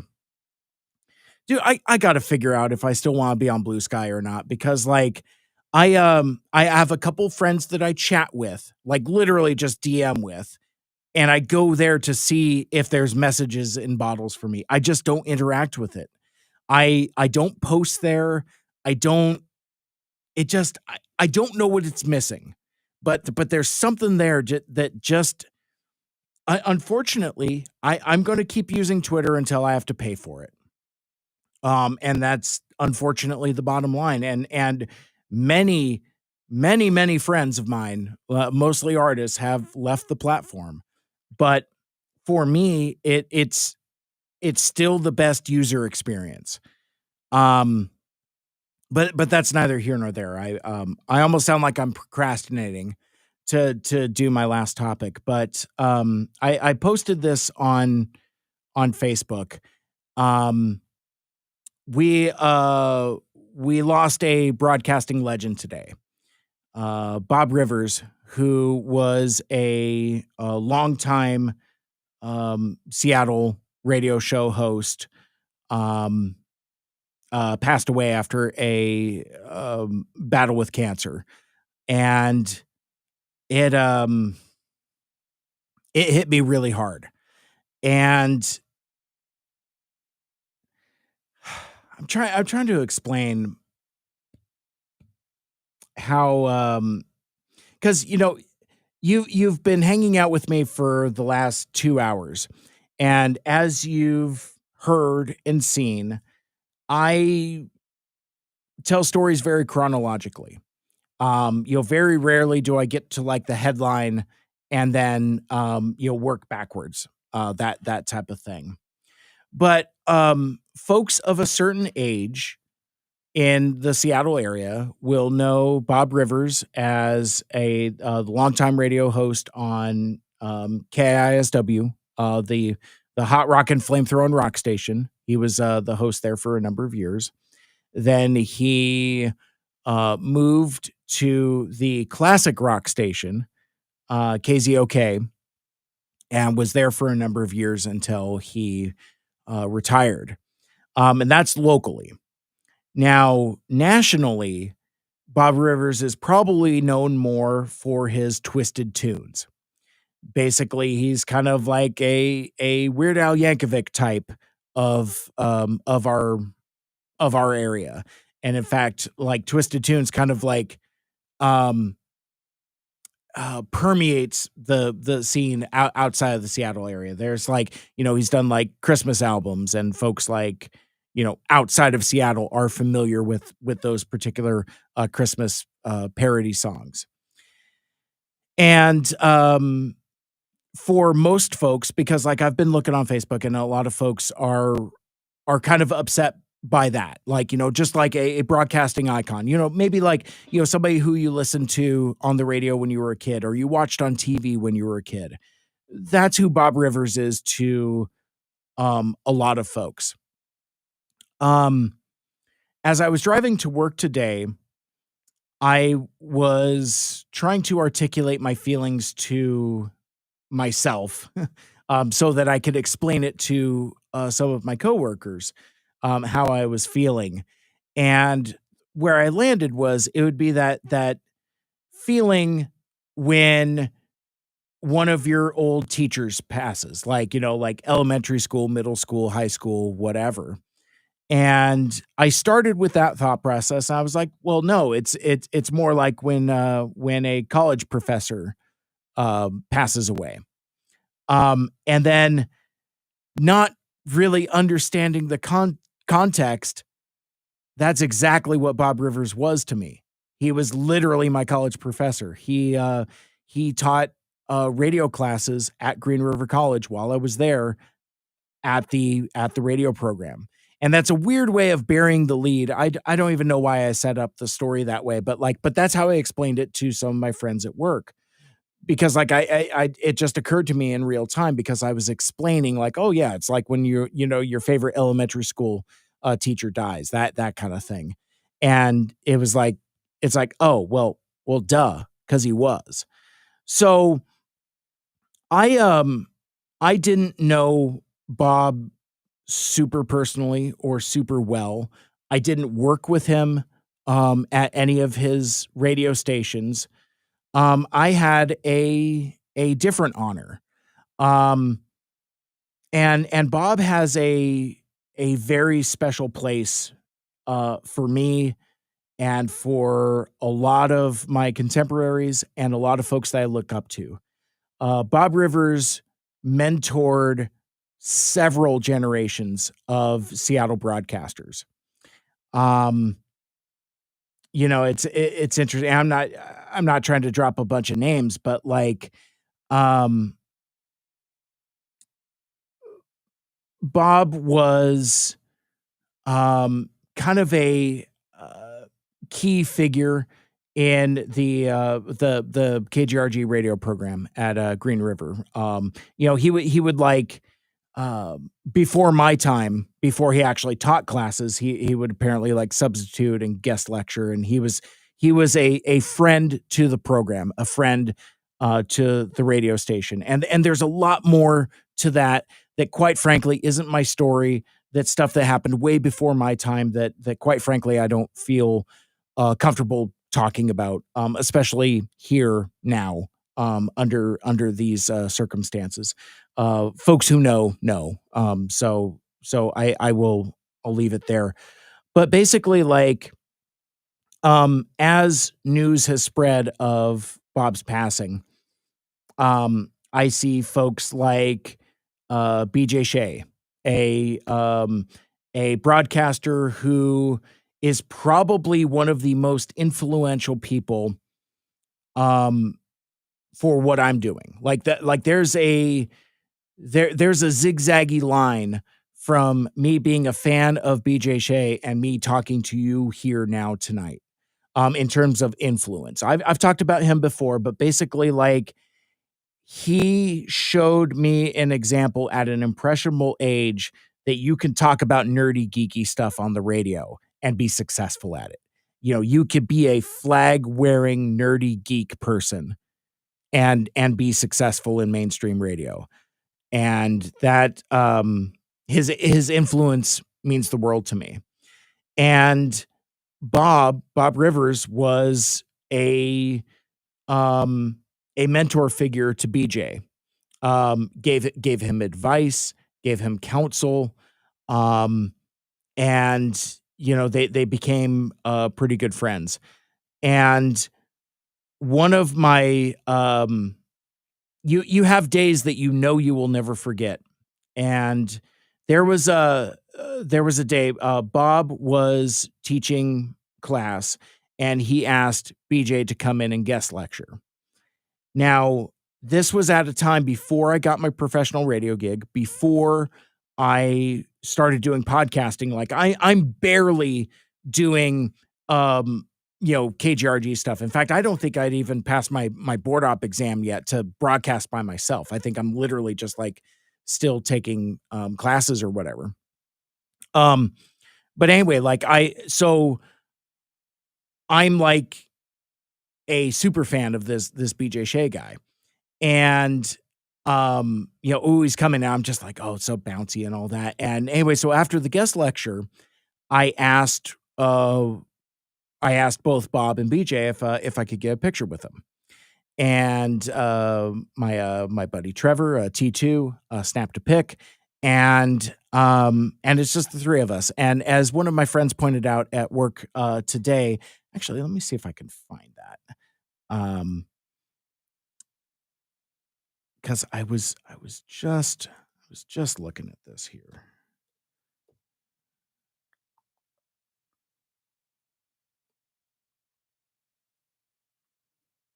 Come on.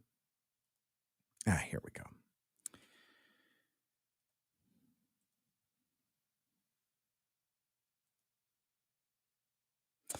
So, yeah, I don't know how the screen is mirrored left to right, but obviously I'm in the middle.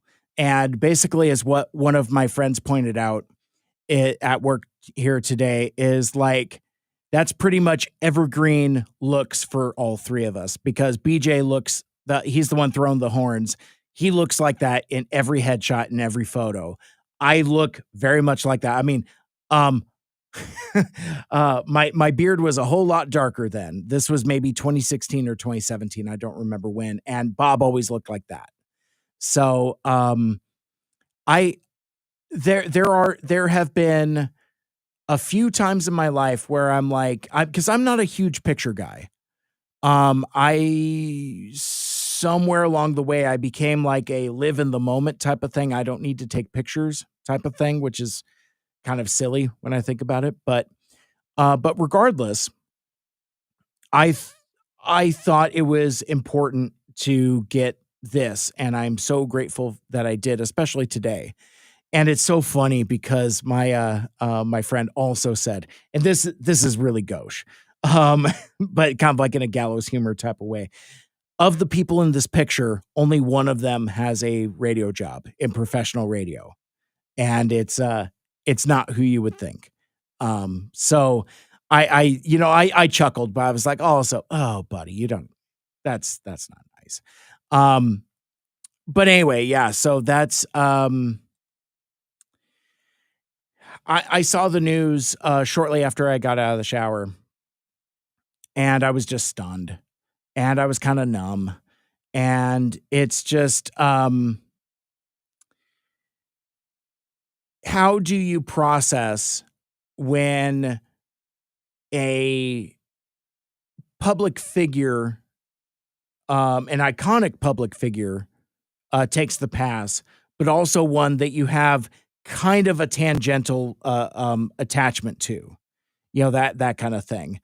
So like I was kind of processing and kind of not being entirely sure how I wanted to deal with that. And I still in a way kind of haven't. Because it is one of those things where he had I don't remember what kind of cancer he had, but it was stage 4 and it had been stage 4 for a while. I'm gonna read this passage from Radio Insight. It's a insider radio news website, and this is where this is the article making the rounds. But this from radioinsight.com. Bob Rivers, best known for his long run in mornings at multiple stations in Seattle after working at stations across New England and Baltimore, passed away this morning following a lengthy cancer battle at the age of 68. Too damn young, 68. Rivers began his professional radio career at the age of 16 in his native Connecticut after building a pirate AM radio station in his basement. He would work at a large variety of radio stations that I'm not going to mention, but Bob would begin producing parody songs for American Comedy Network, which would lead him to release the album Twisted Christmas in 1987 that included the now Christmas radio staple, The 12 Pains of Christmas. Also in 1987, Bob Rivers would join 98 Rock, WIYY Baltimore for mornings where he would gain international notoriety. And he had told me this story numerous times. International notoriety for staying on the air for 11 days straight during the Baltimore Orioles 21-game losing streak to start the 1988 season. And basically, as the story as Bob would tell it, is the Orioles started the season like 0-11. And Bob says, he was always good for like, gonzo radio gimmicks. Like they would do like nude stock on like KISW, that kind of thing. But like, he was like, you know what? I'm going to stay on the air until the Orioles win. The Orioles would then go on to lose 21 games, and the dude stayed on the air for 11 days straight. And I think that's some kind of record. But yeah, I mean, that's just kind of the gonzo crazy broadcaster that Bob Rivers was. Bob started on 99.9 KISW in 1989, where he would anchor mornings until 2000. Following a one-year non-compete, Rivers then joined Classic Rock 102.5 KZOK Seattle in 2001 and would remain there until September 2010. During his tenure at KZOK, his show would briefly be simulcast in Portland.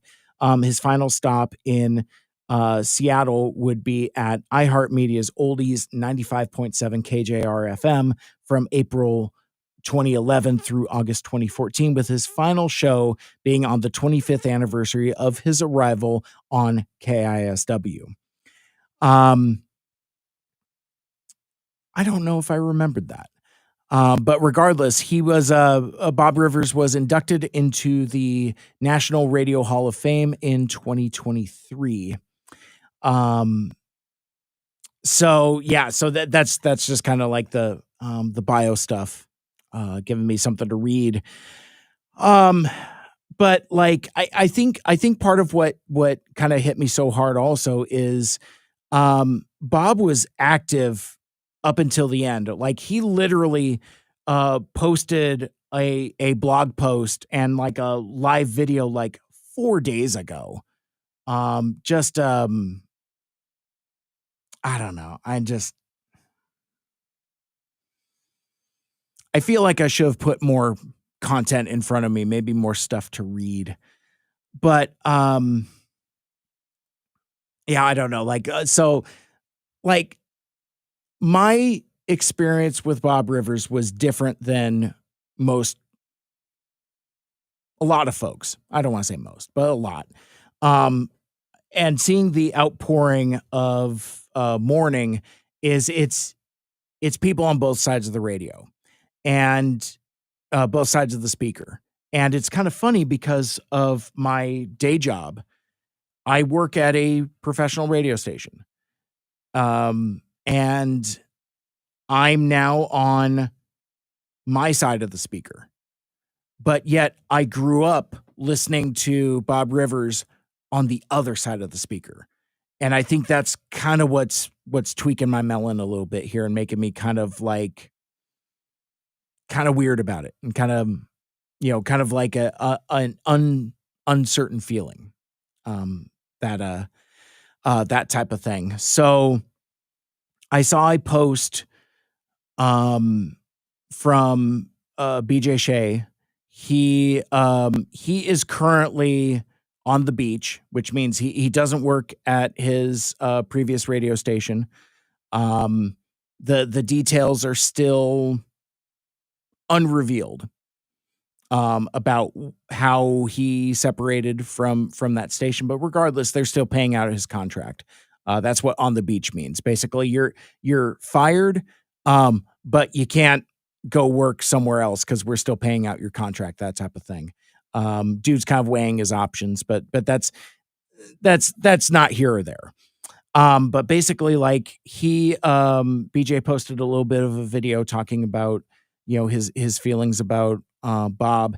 In fact, it was kind of funny because one of my first memories of interaction between Bob Rivers and BJ Shea was they were on competing radio stations, and there was a contest to and the prize would be that a listener and the host would be cast as walk-on extras in an episode of Star Trek Enterprise. BJ Shea, huge Star Trek fan, huge Trekker, huge geek, huge nerd. So he really wanted to win that contest. And unfortunately, he didn't. But who won? Bob Rivers. And so I forget which episode it is. I probably have to research it now, but it's a blink and you miss it. But basically, like, Bob was old then, like 25 years ago. I mean, like, shock of white hair. So basically Bob Rivers is like the oldest ensign ever in the history of Star Trek. It's pretty funny. It's actually, once you see it, it's kind of distracting, but when you're watching it, it doesn't register as much. But I remember BJ being like so mad about that.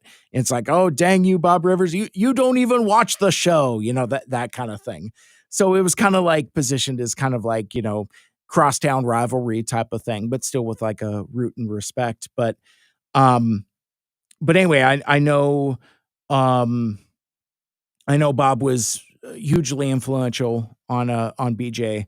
And so, BJ is actually going to be on the Daily Mig show on 99.9 KSW tomorrow morning at 7:20.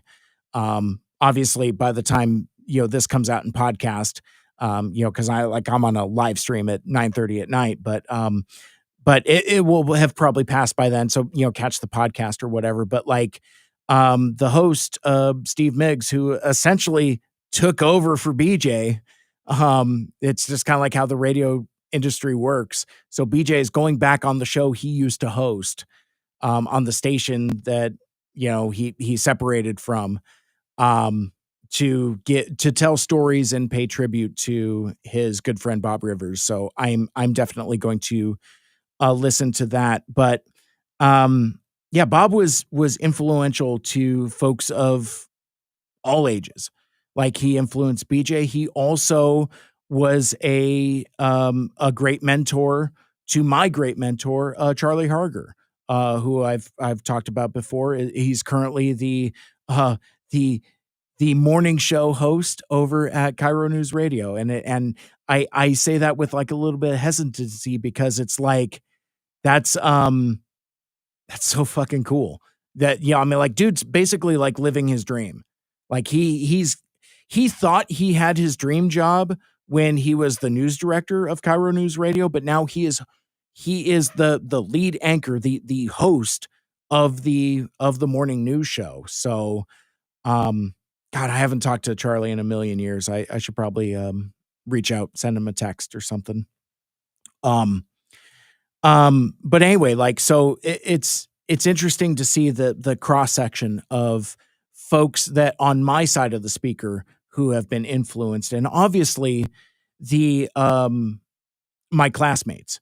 So, like I told in a sideways backwards kind of way, um, I grew up listening to Bob Rivers. I knew Twisted Tunes, and it was kind of like, it's more Weird Al adjacent content for us in the Seattle area. But at a certain point, I kind of outgrew it. It's like, it's a show you listen to when you're 6 or when you're 12 or so. Like, how old was I at that point? I'm trying to remember. So he started in 1989. Oh, so I would have been, so I'd have been 12. No, 11. So I'd have been 11. Yeah. So actually that's right about right. And, so yeah, I would listen to it. I liked the show. And I remember I would like tune in like on snow days to get like the updates to see like if I was going to school that day or if it was like a delay or if it was just straight up snow day or whatever. But anyway, I eventually kind of just outgrew the show. I would describe the Bob Rivers show as edgy but safe. Wholesome adjacent. Like it wasn't rowdy. It wasn't the Howard Stern show. It wasn't Opie and Anthony. It wasn't Bubba the Love Sponge. It wasn't anything like that. But it was, there'd be some mild potty talk, that kind of thing. It was wholesome, friendly, approachable. But like one of the things that always struck me is Bob would tell me about how he ran his show, and he would run his own board. And basically, like in a traditional talk show format, you have a talk show host that has a microphone, not unlike the one I have in front of me, and maybe a console with a couple buttons, like, maybe a couple computers, maybe you could play some sound effects, and a button to turn your microphone on and off. But you're not driving, you're not actually like pressing buttons that affect what goes off on the radio station. You're not firing off commercials, that kind of thing. So traditionally it'd be like a host. In fact, actually, this is the dynamic I have at my day job. I'm in the control room operating the console, playing the commercials, minding the schedule, playing music, turning microphones on and off, answering phone calls, that kind of thing. Whereas the host I work with is in a different studio, with those controls that I just talked about, talking about, playing audio from a computer, that kind of thing. But Bob would run his own board, and excuse me, when I called that out as being unusual, he told me that he likes to drive. And likes the feel of controlling it. And that still kind of confused me a little bit. But the character of Bob Rivers was, even though he was the named host, his role was to be the straight man. So like he would have various sidekicks, and the cast would grow and shrink and rotate and things like that. It would change. But Bob was always the straight man, and everybody else would be like wacky and zany, and it would be like the contrast of that. Bob himself, not particularly funny, not particularly offensive or engaging or anything like that. He was just like kind of like the audience POV type of character. Like Bob's your guy, that kind of thing. And he compared it to being on a family road trip where he's dad and he's driving and he's got miscreants and misbehaving children in the back seats, but he's driving steady hand on the wheel, that type of thing. And that's part of the reason why he liked his own board, ran his own board, that, and he would control the mix and things like that. He's, a musician, built out a studio to do twisted tunes. And so anyway, there was a little bit about that. I forget where I was going with that. I think I was talking about, schooling and the classes he taught. So I come to Green River College and I am I'm taking radio classes. This was in my second year, actually. So I was already on the air on KGRG at that point. Now that I say I had completed the program enough to where I could run my own radio show, but then I decided to stick with the degree path and finish my associates in broadcast journalism. That's what it was. So I'm in my second year, and it's announced that Bob Rivers is going to be teaching a variety of classes, including like news writing and radio production. So not only did I take like a class, I took like 3 classes with him. Oh, I think he had like a podcasting class as well. But anyway, so I got to know Bob Rivers, the college instructor, very quickly. We hit it off. He took a shine to me, really liked me. And he, I don't know if Bob was so much a mentor to me in the way that, say, like Charlie Harger was or BJ Shea has, that kind of thing. But he was literally my instructor. So I learned a lot from him, about news writing and radio production, things like that. And it was my privilege to TA for him in my at the end of my second year at Green River. In fact, I've joked before that I half taught that class. But no, I mean, and that's kind of the trust that he had in me. To he would still grade work and things like that, but a lot of dealing with the, instructions and stuff, he would sit off the side, let me drive. And then he would I think that's kind of the vibe that he eventually settled into. It's like, okay, well, I'm going to let this kid run. And then it's like, okay, well, now I'll add some commentary to it. That kind of thing. Not unlike how he ran his radio show, that kind of thing. So I will always be grateful for that faith that he put in me. But the thing that fascinated me is that Bob Rivers had the opportunity to teach at Green River College and be kind of unburdened from the character of Bob Rivers : radio legend. Bob Rivers : broadcasting icon, that kind of thing. Instead, he was just Bob. And he had a very easygoing, self-deprecating sense of humor. And he would say in class, he'd be like, if,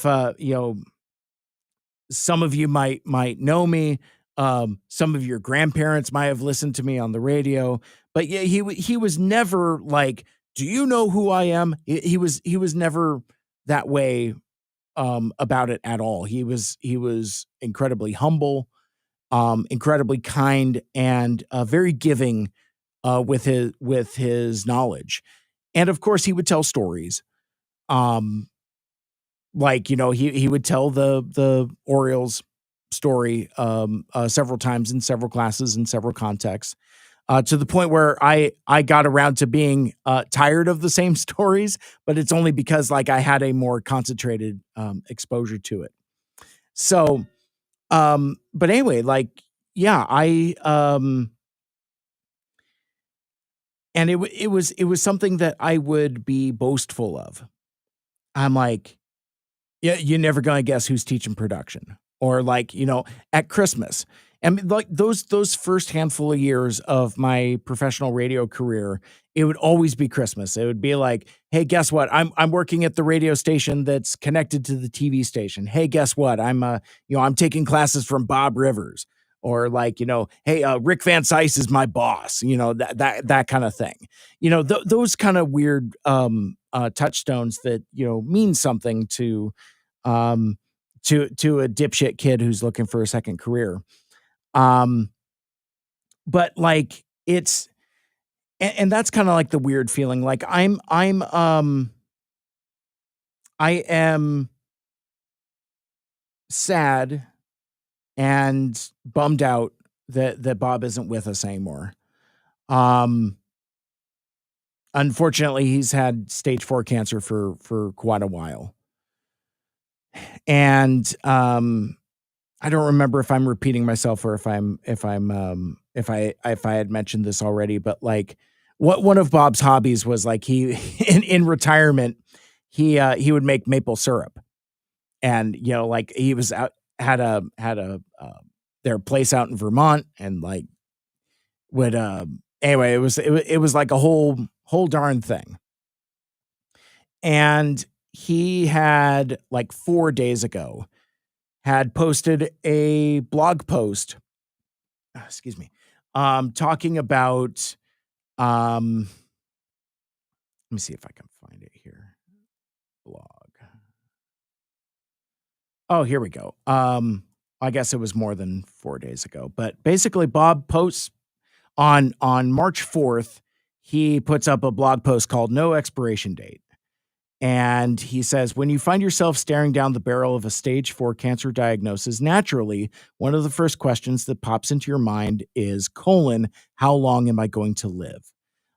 We all know that mortality is a part of the deal. It's just easier to accept that part and not think too much about it afterward. In any case, a typical survival time would usually be measured in months, and if you're lucky, a few years. By that measure, I've been very lucky.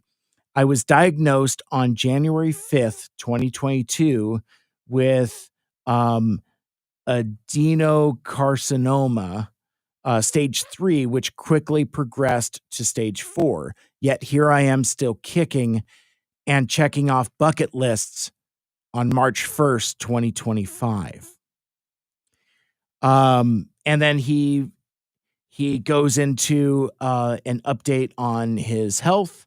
And then he talks about his maple syrup, and he's just it's a lengthy blog post, but at the end of it, he writes, getting sick made me almost instantly realize what truly matters in life. And those things usually aren't things at all. They're experiences with people I love. And that's the sad part. Time is running out sooner rather than later. One more thing. If you purchase some of Bob and Lisa's maple syrup in the next week, you'll be entered in a drawing for a bottle labeled First Boil 2025. Go to bobriversblog.com, bobrivers.blog, and we'll hook you up. So he posted this on March 4th. And I forget, I don't know if it really matters. I don't know why I'm bothering to look this up. But I'm here and I've come this far. Bob Rivers was live. Hang on.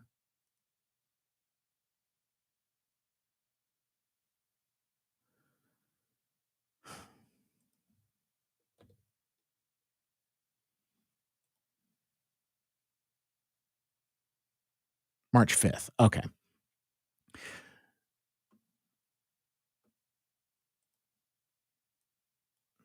So yeah, so on he put that blog post up on March 4th March 5th, he did a live stream video about, it looks like a 60-second promo type thing where he's talking about his maple syrup. And then on not even a week later, that's it. Dude passes away. And I think that's what rattled me so much, what jarred me so much. BJ said it best in a video he put up when he was talking about his upcoming appearance on KSW Wednesday morning. He says, you know, we all knew it was coming, but that doesn't make it hurt any less. And I've talked a lot about, family members passing away or anybody with illness. It's like, it's not unexpected, but man, it hurts. And I guess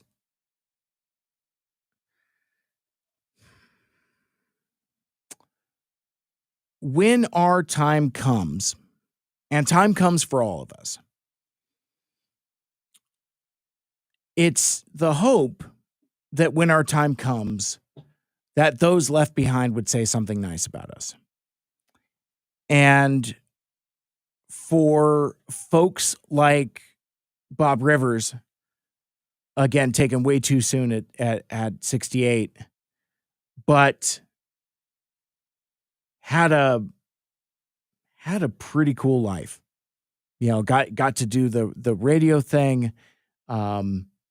Has a lovely, terrific family, has found a second chapter in retirement and found his footing in a third act post cancer diagnosis, gets inducted to the Radio Hall of Fame a year after his diagnosis. And so, yeah, I'm so mixed up because it feels to me that Bob Rivers was a guy that was at peace with his condition situation, but also not quite ready to go. But also ready to go. I that doesn't even make sense. Me saying that out loud.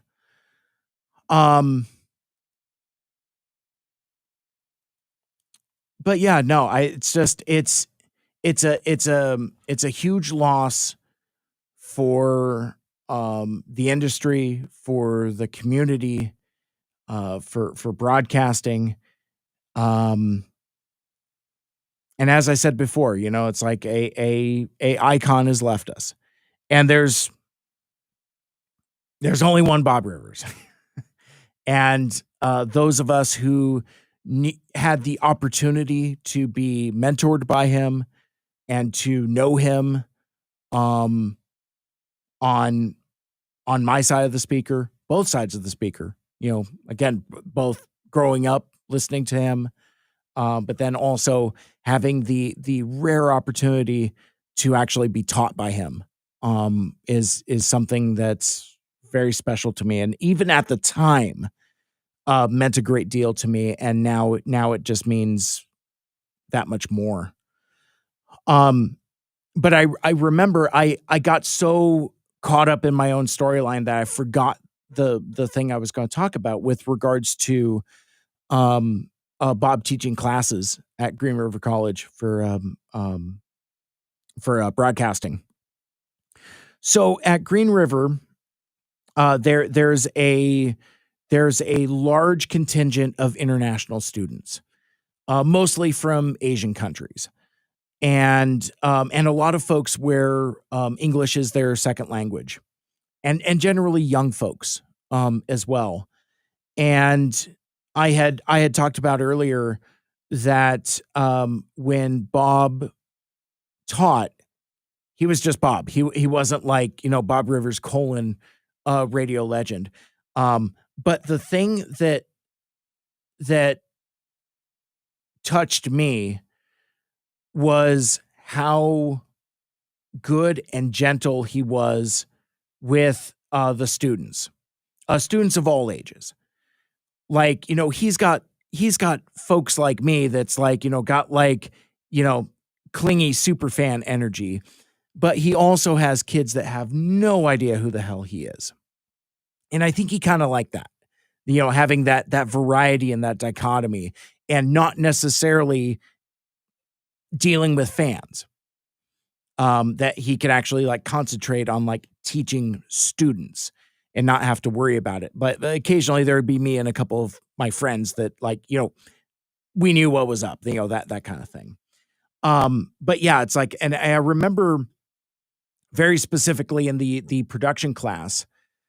Oh my God, I don't know why I haven't taught. How have I been talking about Bob for over an hour and I haven't talked about like our end boss,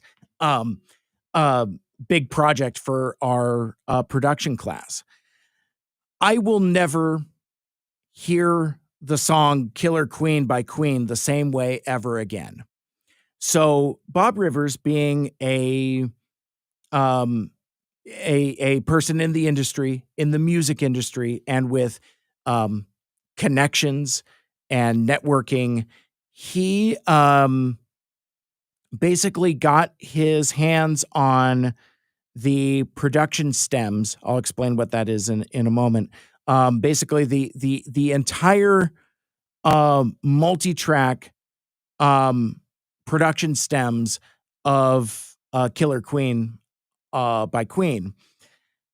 And earlier in that course, and actually in some of my other production work up until that point, I'm usually doing with like 3 tracks. And if like you're a podcaster listening to this, you probably got an idea of where I'm coming from. You have like a track for voice, a track for music, a track for drops, or whatever. You may or may not have 2 or 3 tracks in a multi-track session that you're dealing with, depending upon what kind of editing software you're dealing with.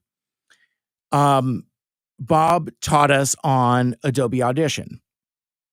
And basically he would give us these stems, and basically what stems are, they're parts.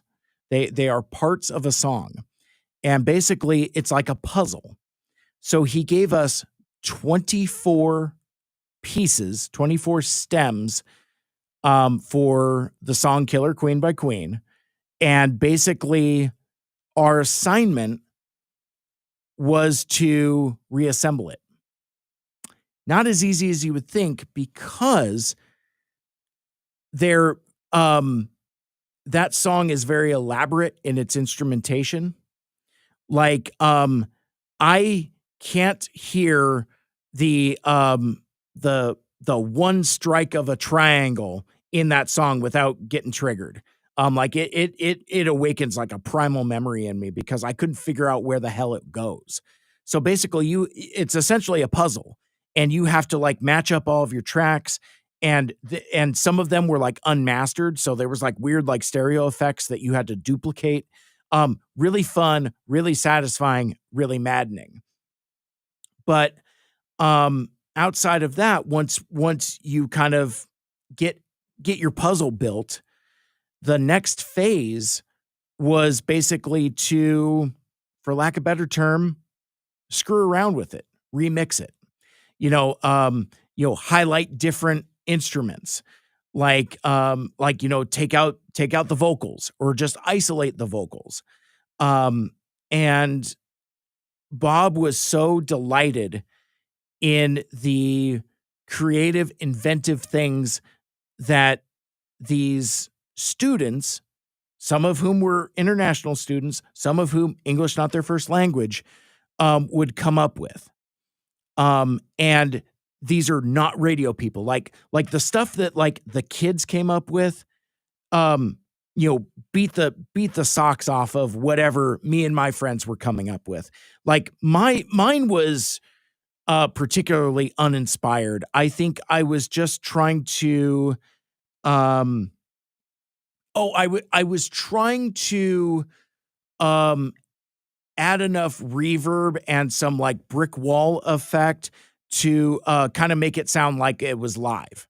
So I tried to like, sludge up the guitars and kind of like make the recording sound like it was a not great recording. And it wasn't super great. But like, one of the students had like, isolated the vocal and like, put on like I forget what the effect is, basically like a, equalizer, echo effect to where it more or less sounds like, Freddie Mercury is singing in a tub. And like, I mean, it was just, very basic, but very clever. So you couldn't like bring in new instruments. You had to deal with the parts that you had, but you can like, put different effects on stuff, that kind of thing. Very, very cool. And again, it was so satisfying for me to see Bob be delighted by those types of things. And yeah, I could tell he was having fun because like, he doesn't play the instruments in the band. He doesn't sing in the band. He writes the songs, real Barry Manilow here, but he would do all of like the technical wizardry, mixing, mastering, things of that nature. So anyway, that that's the Bob Rivers I knew. I didn't know him as the hot rockin' flamethrowing DJ. I didn't know him as a radio host. I just knew him as Bob the teacher. And I miss that guy. And it would make my heart feel good when I would see him post something. Like when I saw that blog post, when I saw that video, I'm just like, oh, hey, Bob's still doing the thing. And it would be kind of bittersweet because it's like, oh, Bob's not looking good.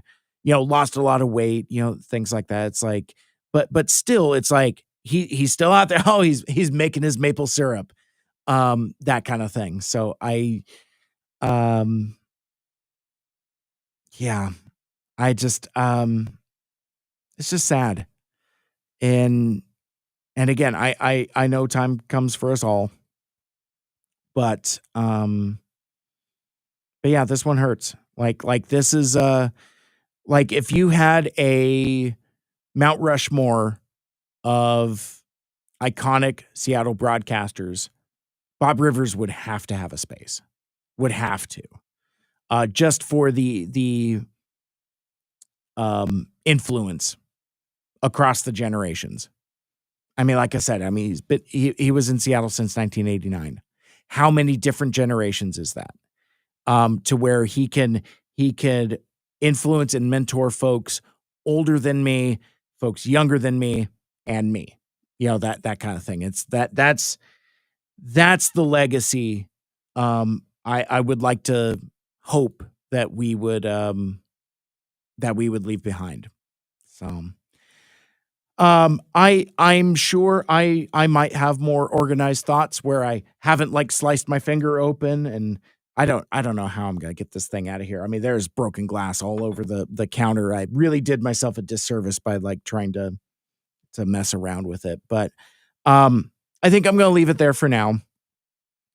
But before we part ways, couple plugs and just a couple kind of final thoughts. One of the things I've said on this podcast more times than I care to remember, and I always take my own advice for granted. I have told you on this podcast so many times, if there is somebody in your life that is important to you that you haven't talked to in a while, haven't connected with a while, reach out. Because tomorrow isn't promised to anybody. I said this around the time Kevin Smith had his heart attack. I said this around the time that my uncle's brother passed away. I'm sure I've said it any number of times when any other like celebrity adjacent person, somebody who means something to me, has passed away. I've said this on my podcast so many times, and yet I don't follow my own advice. There's an episode of The Simpsons where Homer thinks he's eaten poisoned blowfish. He wants fugu. And he thinks he's going to die. He thinks his heart is going to explode. He ends up listening to The Good Book as read by Larry King, and just waits for the end to happen. He wakes up the next morning. He's still alive.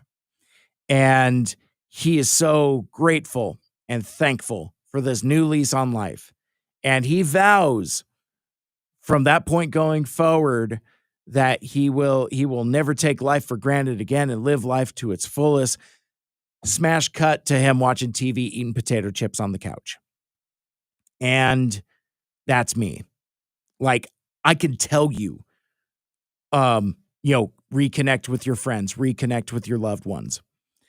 Call your dad, that kind of thing, holding up the mirror as I'm still video streaming. I'm looking at the screen, talking to myself, call your mom, call your dad, that kind of thing there. But I don't as much as I should. And this should be another reminder that shit's precious. So, you get the idea. Take the advice or don't. And encourage me to do the same. Coming up this Friday, the 14th, it's the return of Two Mikes, Two Furious animated Transformers, where we will be talking about Season 3, Episode 5, Where Is Thy Sting, with our guests, Aaron, Ryan, and Caleb, the Autopod Decepticast.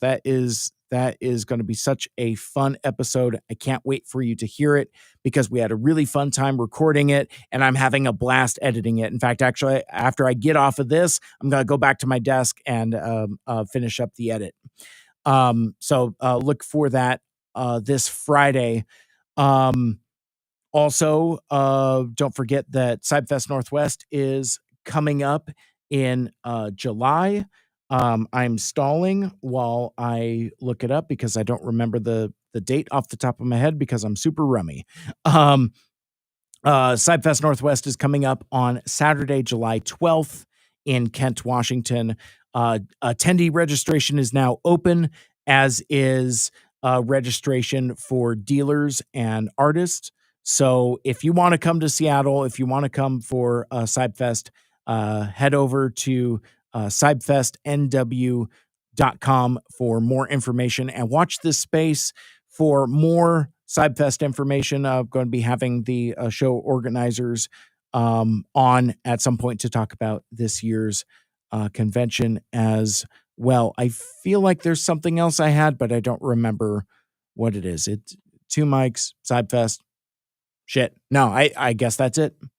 And that will wrap things up for this episode. Thank you so much for watching and for listening and for spending your time with me and for hanging out with me and for making me part of your day. I greatly appreciate it, even as I slice my fingers open. And if you want to listen to my podcast, Mike Seibert Radio, you can subscribe on Apple Podcasts, Spotify, TuneIn, or wherever the hell else you get your podcasts. You can also check out my other show, Two Mikes, Two Furious Animated Transformers. Like, share, rate, and subscribe. Like, share, rate, and subscribe. No. Like, share, rate, and review the show. Let us know what you like and what you'd like to hear more of in the future. My name is Mike. This has been Mike Seibert Radio. And until next time, till all are one.